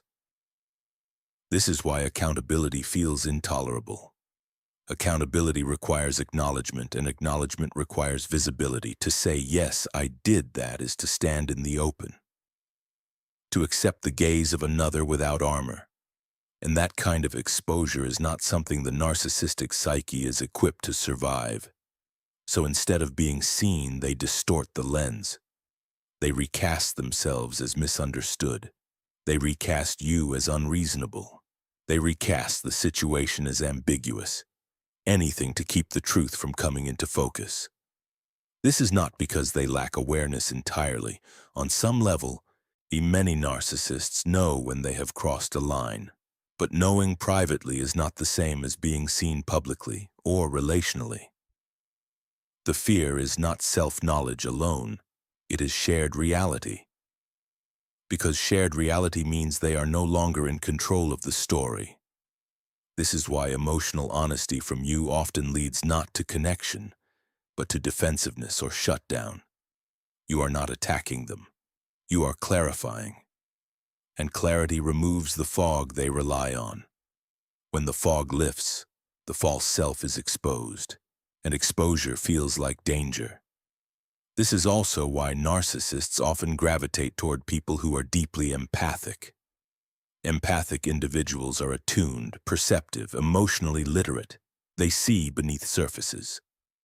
Initially, this feels comforting to the narcissist. They feel understood without having to explain themselves, and they feel mirrored without being interrogated. But over time, empathy becomes threatening. Because empathy, when paired with clarity, sees too much. It notices inconsistencies. It senses emotional absence. It recognizes when words and actions diverge. And once you see these things, you cannot unsee them. Your presence becomes destabilizing, not because you are critical, but because you are perceptive. This is often the moment when the narcissist begins to pull away, devalue, or control. Not because you have changed into something harmful, but because you have become something revealing. And here is where the pain often deepens for you. You may begin to doubt your perceptions. You may wonder if you imagined what you saw. You may question whether you were unfair or judgmental. This self-doubt is not accidental, and it arises because the narcissist cannot tolerate being seen, and therefore works, consciously or unconsciously, to undermine the seer. But perception is not cruelty. Seeing clearly does not make you harsh. Naming reality does not make you unkind. Refusing distortion does not make you dangerous. It makes you grounded. The narcissist's fear of being truly seen is not a reflection of your intent. It is a reflection of their internal instability. If their identity were integrated, being seen would not feel threatening. It would feel human. But their identity is organized around avoidance. around image, around defense. Being seen would require dismantling the very structure that keeps them functional. So they avoid it. They retreat into silence. They escalate control. They rewrite history. Not because you were wrong to see, but because they were unable to be seen. Understanding this shifts something fundamental. You stop chasing understanding from someone who fears visibility. You stop explaining yourself in the hope that clarity will be welcomed. You stop mistaking withdrawal for resolution. You realize that the relationship did not fail because you asked too much. It failed because you saw too clearly. And this realization, though painful, is stabilizing. It allows you to trust your perception again. It allows you to honor your insight rather than suppress it. It allows you to stop dimming your awareness to preserve connection. You were not wrong to see. You were not wrong to name. You were not wrong to want honesty. The fear was never yours. As this journey continues, you will see how this fear of being seen connects directly to the narcissist's fear of your healing, why your clarity becomes more threatening than your anger, and why your growth feels like betrayal to someone who survives on illusion. But for now, let this truth anchor you. You did not lose the relationship because you were too perceptive. You lost it because perception cannot coexist with pretense. And choosing truth over illusion was not a failure of love. It was an act of self-respect.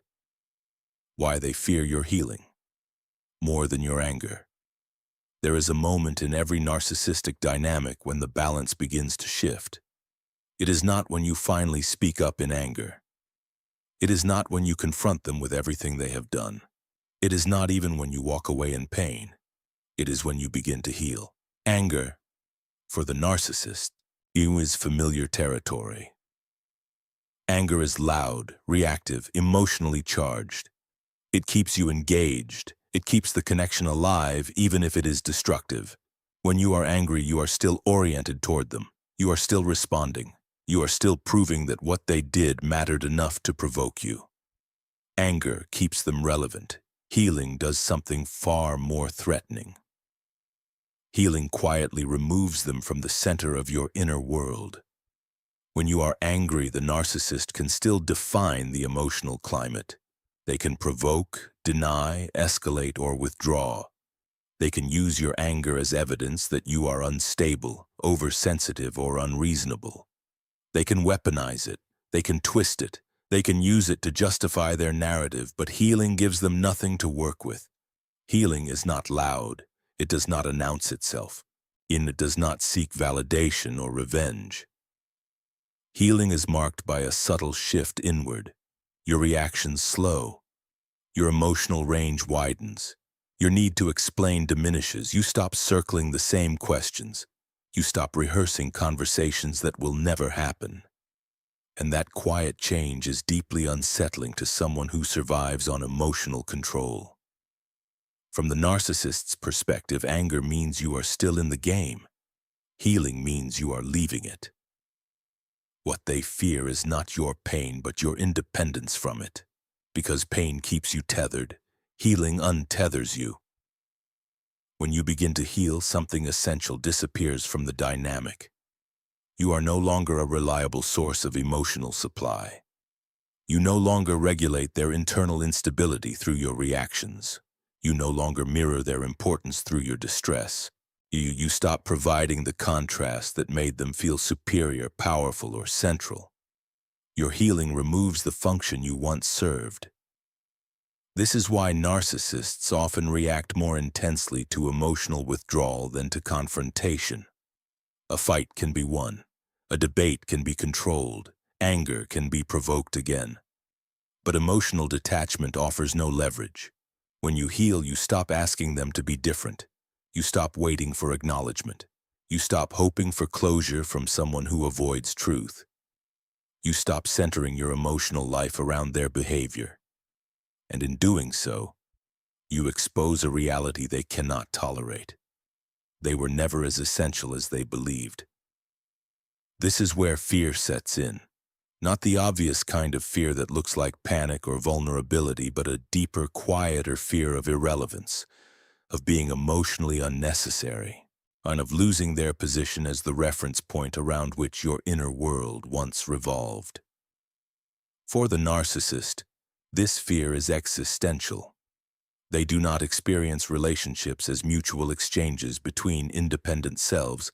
They experience them as systems of influence. As long as you are reacting, positively or negatively, they exist as a force in your life. Your healing threatens that position. This is why, when you begin to heal, their behavior may suddenly shift. They may attempt to reinsert themselves with sudden warmth or nostalgia. They may remind you of shared memories of who you once were together. This is not connection. It is reactivation, an attempt to pull you back into emotional orbit. Or they may escalate cruelty, subtle insults, dismissive remarks, emotional coldness. These are not signs that they no longer care, and they are signs that your detachment is being experienced as loss of control. In some cases, they may adopt a posture of superiority, acting as though they have moved on completely. But this too is performance. The appearance of indifference is often a last attempt to assert dominance when influence is slipping. What they cannot tolerate is the possibility that you are no longer defined by the damage. Healing reframes the entire story. If you heal, then what happened did not destroy you. If you heal, then their power was temporary. If you heal, then the narrative of your weakness collapses. Your healing contradicts the identity they constructed for you and for themselves. This is why narcissists often seem more threatened by your calm than by your confrontation. Calm signals internal regulation. Calm signals self-trust. A calm signals that you are no longer seeking something from them. And when you no longer seek, they lose relevance. This is also why healing often brings a sense of guilt at first. You may feel selfish for feeling better. You may feel disloyal for no longer hurting. You may feel as though your peace is a betrayal of the pain you once shared. This guilt does not come from healing itself, it comes from conditioning. You were conditioned to believe that emotional engagement was responsibility, that staying affected was loyalty, that moving on meant erasing what happened. But healing does not erase the past, it integrates it. You do not heal by forgetting, you heal by no longer living inside the wound. And that distinction matters because your healing does not invalidate your pain, and it validates your capacity to survive it without becoming trapped by it. And that capacity is precisely what the narcissist cannot stand to witness. They need the story to end with you diminished, with you broken, with you still orbiting the damage, because as long as you remain stuck, the power imbalance remains intact. Healing dissolves that imbalance. You no longer need them to acknowledge the harm for it to be real. You no longer need them to apologize for you to move forward. You no longer need them to understand in order to trust your experience. And this is the moment where the fear deepens, because your healing exposes something they cannot avoid forever: the emptiness beneath the control, the absence beneath the performance, the lack of growth where development should have occurred. Your growth highlights their stagnation, not because you are better than them, but because you chose a path they refuse to take. The path of self-examination, of accountability, of integration. This does not mean they will consciously think, "I am afraid of their healing." Most never will. The fear expresses itself behaviorally, not verbally, in subtle attempts to provoke reaction, in dismissive comments about your progress, in minimizing your growth, in sudden reappearances timed to moments when you seem most grounded. These are not coincidences. They are responses to a perceived loss of influence. But here is the most important truth to hold on to. Their fear does not mean you are doing something wrong. It means you are doing something irreversible. Healing cannot be undone by their approval or disapproval. It does not depend on their participation. Once you begin to orient toward yourself rather than toward the dynamic, the power structure changes permanently. You are no longer available for manipulation because you are no longer looking for resolution from someone who avoids truth. You are no longer vulnerable to control because your sense of self no longer requires their reflection. And in that groundedness, something remarkable happens. Their behavior becomes information rather than injury. Their reactions lose their emotional charge. Their presence or absence no longer defines your worth. This is why they fear your healing more than your anger.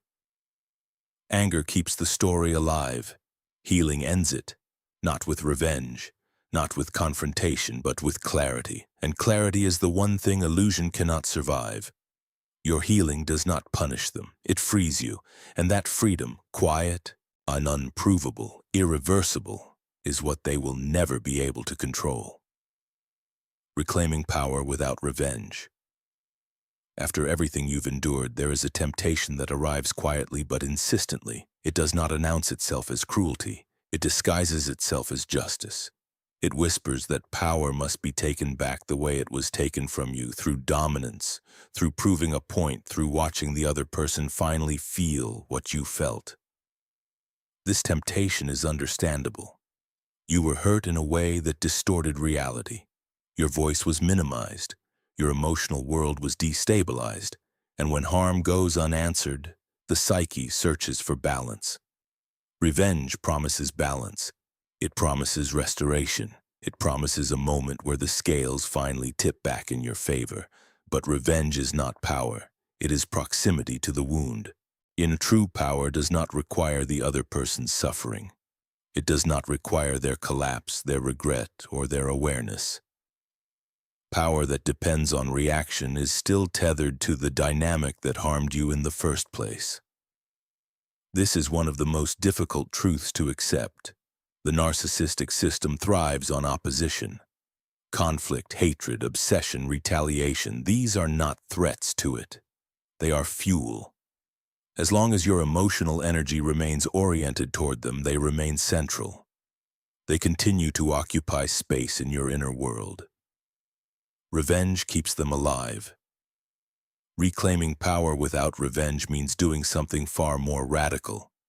It means removing them from the position of reference entirely. It means no longer organizing your sense of justice, meaning, or worth around whether they ever understand what they did. This is not forgiveness. This is not reconciliation. This is liberation.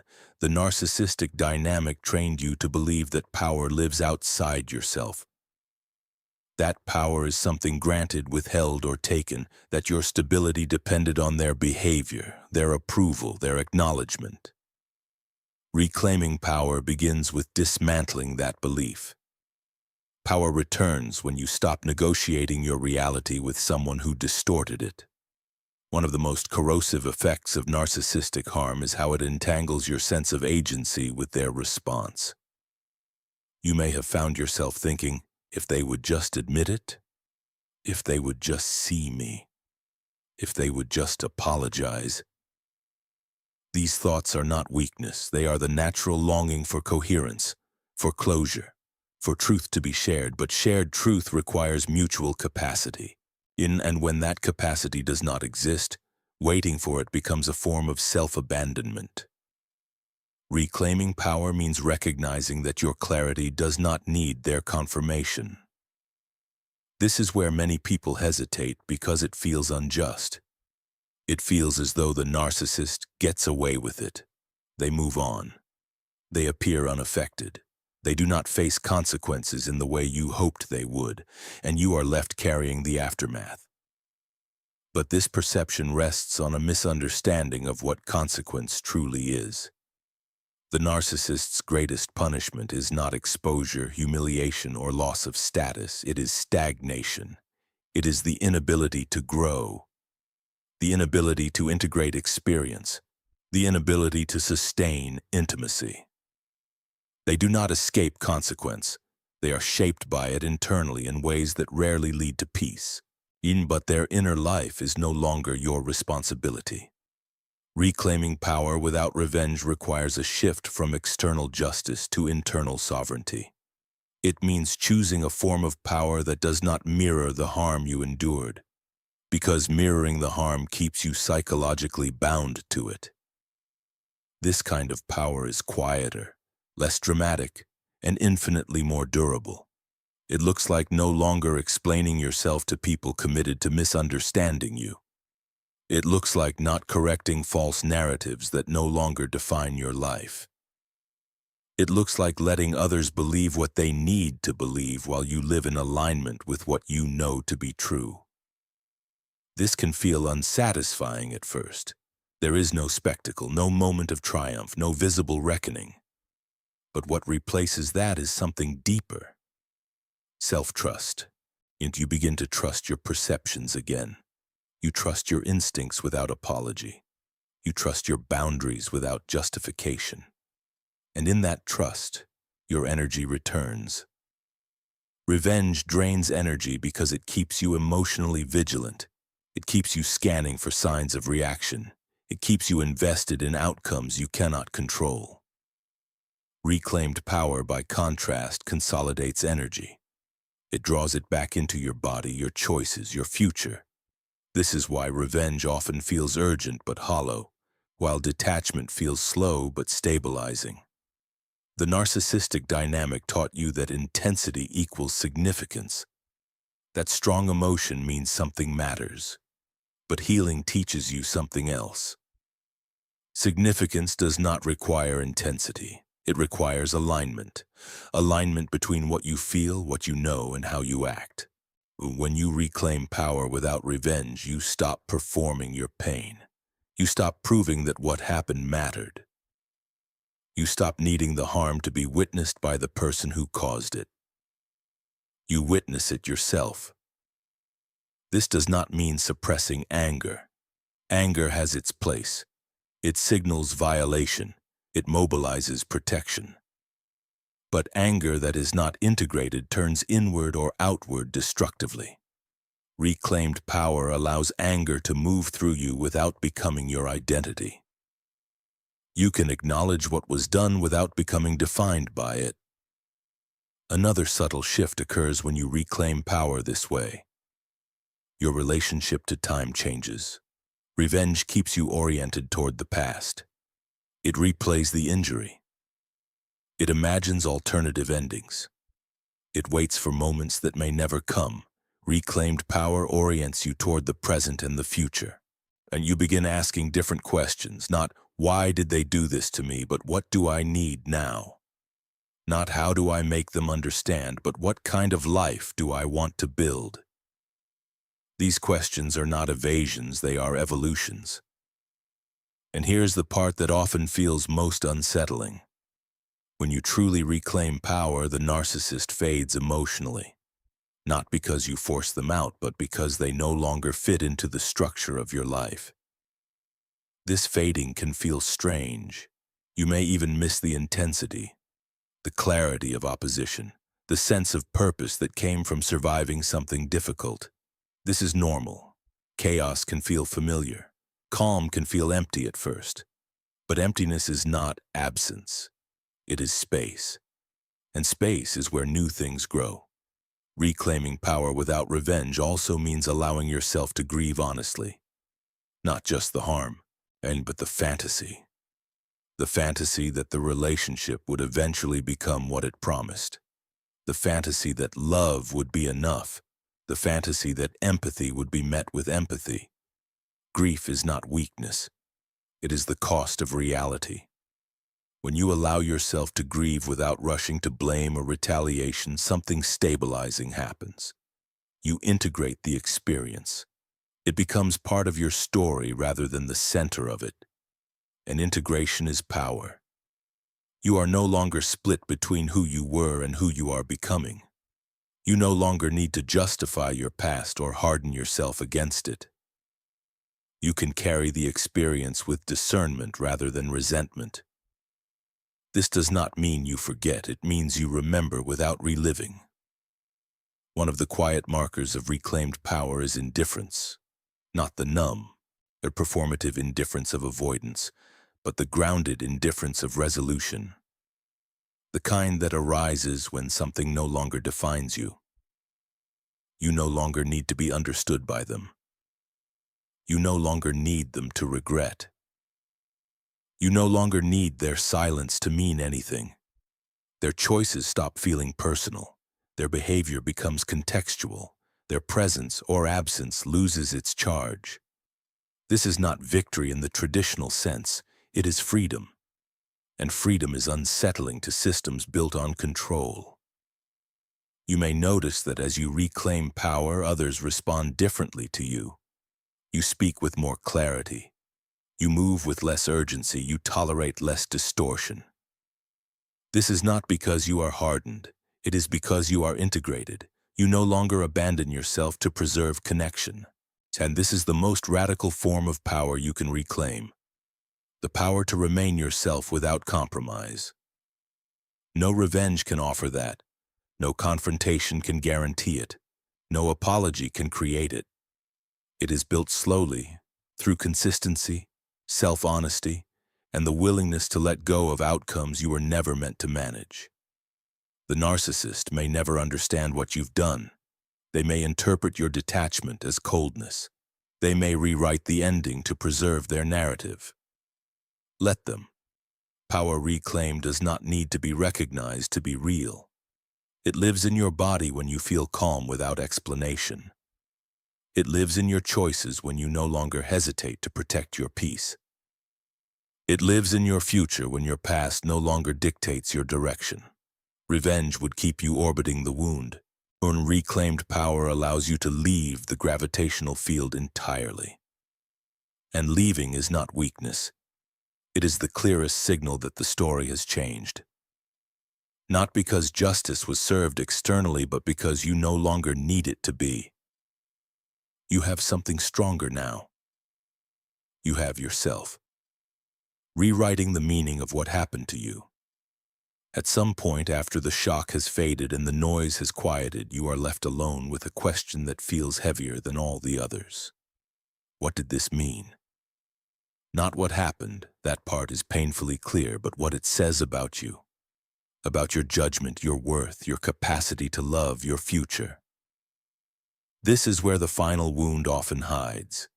Because narcissistic harm does not end with the relationship. It lingers in interpretation. And it seeps into the story you tell yourself about who you are and what you deserve. And if that story remains unexamined, the damage continues long after the person is gone. Many people walk away believing the wrong lesson. They tell themselves they were foolish for trusting, weak for staying, naive for hoping. They interpret the betrayal as evidence of personal failure, as proof that something in them invited mistreatment. The pain becomes a verdict. I should have known better. I should have been different. But this interpretation is not truth. It is residue. Narcissistic dynamics distort meaning. They train you to locate causality inside yourself because accountability was never allowed to exist where it belonged. Over time, you were subtly conditioned to believe that your reactions created the problem, that your needs were excessive, and that your perceptions were unreliable. Rewriting the meaning of what happened is not about denial. It is about correction. It begins with a simple but radical shift. What happened to you was not a reflection of your deficiency. It was a collision between your capacity for depth and someone else's inability to meet it. You did not fail because you cared. You were hurt because you did. Caring deeply in a relationship built on illusion is not weakness. It is risk. And risk does not guarantee safety. It guarantees exposure. Exposure is the price of authenticity, not the proof of foolishness. When you rewrite the meaning, you stop asking, "What's wrong with me?" and begin asking, "What was I responding to?" You recognize that the intensity you felt was not imagined. It was real, because the dynamic was real. What was false was not your experience. It was the foundation it rested on. This distinction matters, because when you internalize the wrong meaning, You carry shame that does not belong to you.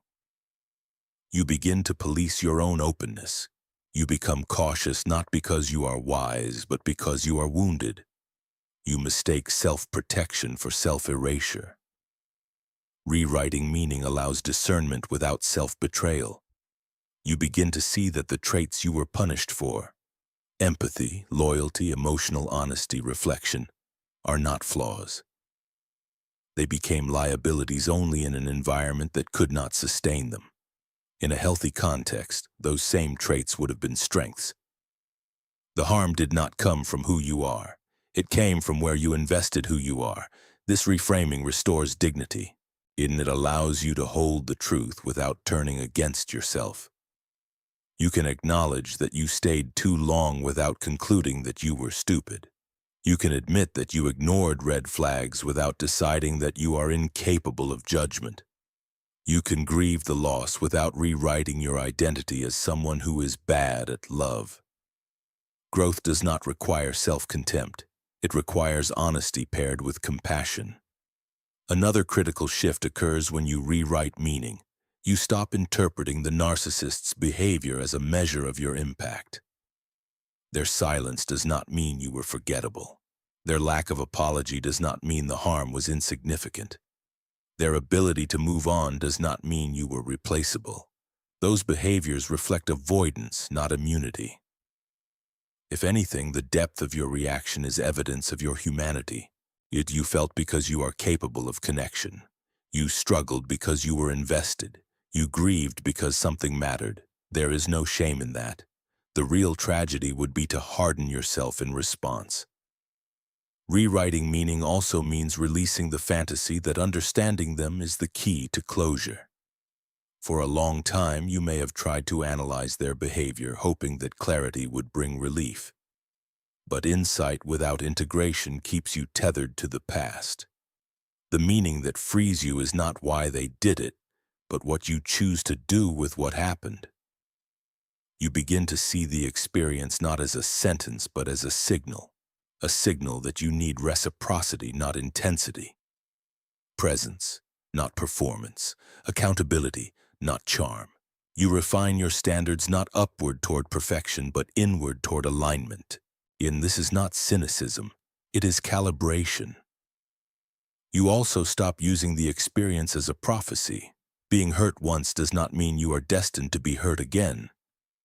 Patterns repeat when meaning remains unexamined. When meaning is integrated, patterns dissolve. Integration does not erase memory, it reorganizes it.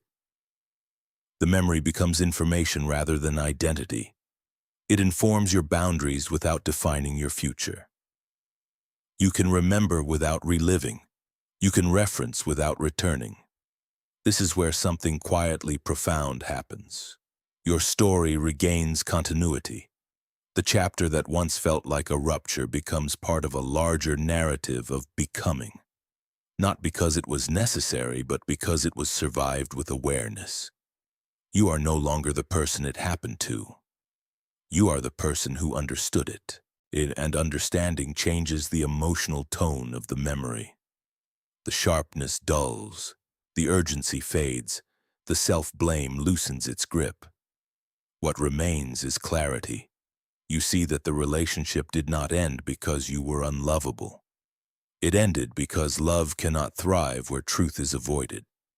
You see that your pain was not proof of weakness, but evidence of attachment to something that could not reciprocate in kind. This reframing does not minimize the loss.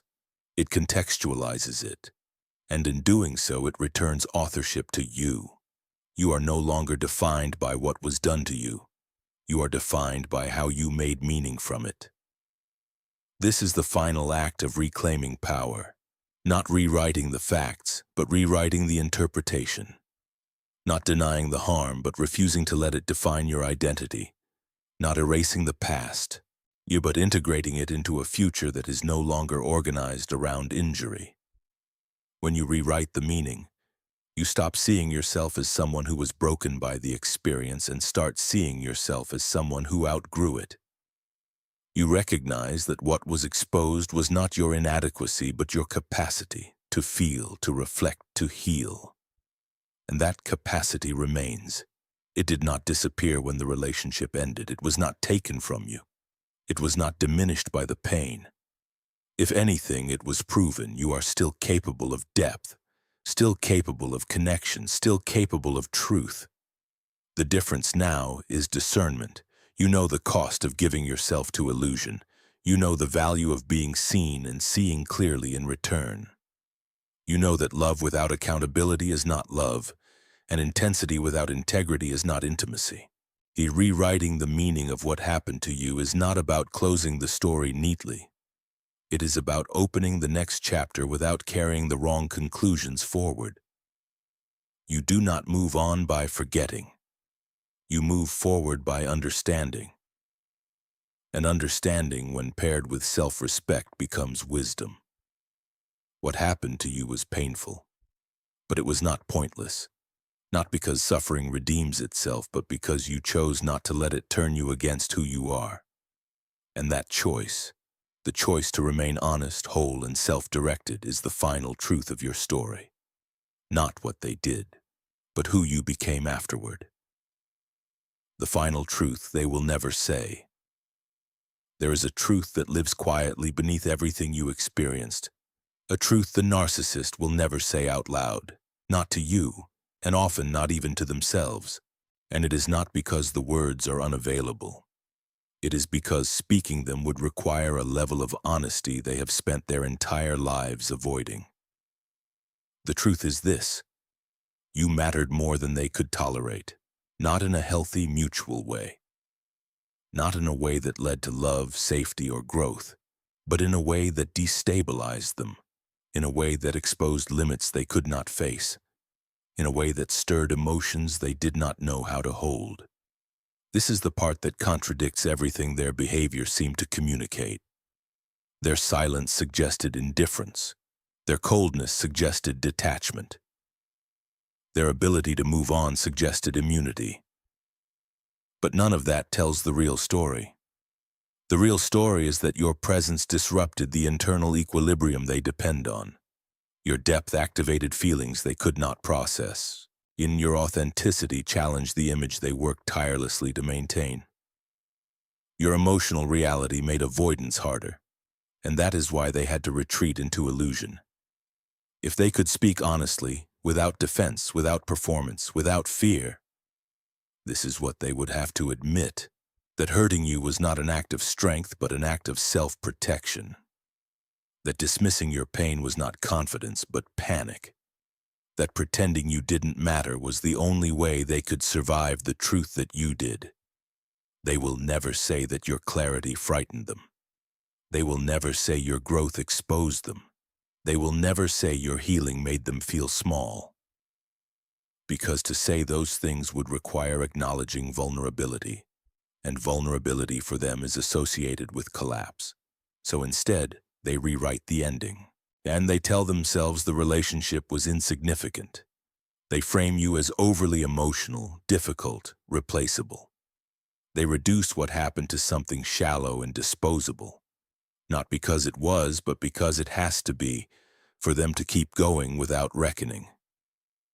This is the final paradox of narcissism. The deeper the impact, the harder it must be denied. The more meaningful the connection, the more aggressively it must be minimized.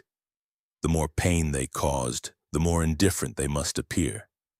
Because admitting impact would mean admitting responsibility. And admitting responsibility would mean facing themselves. They cannot do that without the entire structure cracking. So the truth remains unspoken, but unspoken does not mean unfelt. Beneath the armor, beneath the narratives, beneath the posturing, there is disturbance. A low-grade unrest that never fully settles. A sense that something important was mishandled. A feeling that surfaces briefly in moments of vulnerability. Late at night, during loss, during stress, before being quickly pushed away. They feel it as irritation they can't explain, as restlessness they can't soothe, as dissatisfaction that never quite lifts. This is not punishment in a moral sense. It is consequence in a psychological one. You see, Guilt that is buried does not disappear. It becomes tension. Envy that is denied becomes resentment. Loss that is ungrieved becomes emptiness. And a self that is never faced becomes brittle. They may never connect these experiences to you. They may never consciously think, I hurt someone who mattered, but the imprint remains. Not as memory, but as absence. As a quiet knowing that something real slipped through their fingers because they were too afraid to hold it. And this is where your story diverges from theirs. You faced the pain. You asked the questions. You allowed the experience to change you. You did not numb yourself into superiority. You did not erase meaning to survive. You did not need to pretend nothing happened in order to keep going. That difference matters. Because while they are trapped maintaining an illusion, you are free to live in reality. And reality, while painful at times, is fertile. It allows growth. It allows connection. It allows peace that does not depend on control. This is the final truth they will never say. That the very qualities they tried to diminish in you were the ones that revealed what they lacked. When your empathy did not weaken you, it exposed their avoidance. Your vulnerability did not make you naive. It highlighted their fear. Your capacity to heal did not erase the past. It showed what was possible. They will never say they envied that. They will never say they needed what you had. They will never say they were afraid of losing you in the way that mattered most, not physically but emotionally. Because to admit that would be to admit dependence. And dependence shatters the illusion of superiority they rely on. So they choose the story where they were unaffected. Let them. You do not need their confession for the truth to be real. The truth lives in what you felt, in what changed you, in what you reclaimed. It lives in the way you no longer confuse intensity with intimacy, in the way you no longer shrink to preserve connection, and in the way you trust your perception even when it is not mirrored back. It lives in your ability to sit with complexity without erasing yourself. That is something they never learned to do. And here is the quiet resolution of the entire journey. You were not broken by what happened. You were revealed. The experience stripped away illusions, not just about them, but about yourself. It showed you the cost of giving your depth to someone who could not meet it. And it clarified what you require to feel whole. The final truth they will never say is not about regret or apology. It is simpler and more unsettling. You were real. And they were not ready for that. They were not ready for someone who could see clearly, feel deeply, and walk away with integrity. They were not ready for a connection that demanded accountability instead of performance. And they were not ready for a relationship that could not be controlled through illusion. So they did what they always do when faced with truth. They turned away. And you did what you had never done before. You stayed with yourself. That is the ending they will never acknowledge, and the beginning they will never understand. But you do. And that is enough. This story, taken as a whole, is not simply about a relationship with a narcissist. It is about what happens when a person with emotional depth enters a dynamic built on illusion, control, and avoidance, and what it takes to emerge with clarity rather than bitterness. At the beginning, the harm feels confusing because it is invisible. The narcissist's calm, silence, and apparent indifference distort reality. You are left believing that if they can walk away untouched, then perhaps the pain existed only inside you. But as the layers are peeled back, a different picture emerges. Their indifference was never peace. It was armor. Their confidence was never strength. It was compensation. Their silence was never resolution. It was avoidance. Throughout the journey, one truth becomes increasingly clear. The narcissist's behavior was not driven by emotional freedom, but by fear. Fear of guilt, fear of shame, fear of being seen, fear of losing control, fear of your growth, and ultimately fear of their own emptiness. What made the dynamic so painful was not only the harm itself, but the way it inverted reality. You were the one reflecting, questioning, and trying to repair, while they performed detachment. You were the one carrying emotional weight while they appeared unbothered. Over time, this imbalance trained you to doubt yourself, to shrink, to confuse endurance with love. The turning point came not through confrontation or revenge, but through withdrawal of participation. When you stopped explaining, stopped reacting, stopped playing the role assigned to you, the illusion began to collapse. Not because you destroyed it, but because it required your emotional labor to survive. Your independence revealed that the power you thought they held was never theirs to begin with. Healing did not arrive as a dramatic victory. It arrived quietly, through clarity, through boundaries, through the decision to stop outsourcing your worth to someone incapable of accountability. And that healing became the very thing the narcissist feared most. Not because it hurt them, but because it made them irrelevant to your inner life. In the end, the meaning of the experience had to be rewritten, not as a story of personal failure, but as a lesson in discernment. You did not suffer because you were weak. You suffered because you were real in a relationship that could not tolerate reality. The qualities that were targeted, empathy, vulnerability, emotional honesty, were not flaws. They were strengths placed in the wrong environment. The final truth is this: you mattered more than they could admit. And instead of facing that truth, they chose illusion. You chose growth. The lesson for real life is clear and deeply practical. Do not measure your worth by how someone who avoids accountability treats you. Do not mistake emotional withdrawal for strength. Do not sacrifice your clarity to preserve connection. And most importantly, you do not seek closure from someone who survives by avoiding truth. Apply this by paying attention not just to how someone makes you feel, but how they respond when harm is named. Notice whether they can hold discomfort without deflection, whether they can sit with guilt without projection, whether they value your growth or feel threatened by it. Choose relationships where accountability is possible, not just intensity. Healing is not about becoming colder. It is about becoming clearer. And clarity is what allows you to love without losing yourself. Quick question for you. After listening to this story, what do you believe creates true power after emotional harm? So A, making the other person finally understand what they did. B, reclaiming your sense of self without needing their acknowledgement. Comment A or B below. And now, we'd really love to hear from you.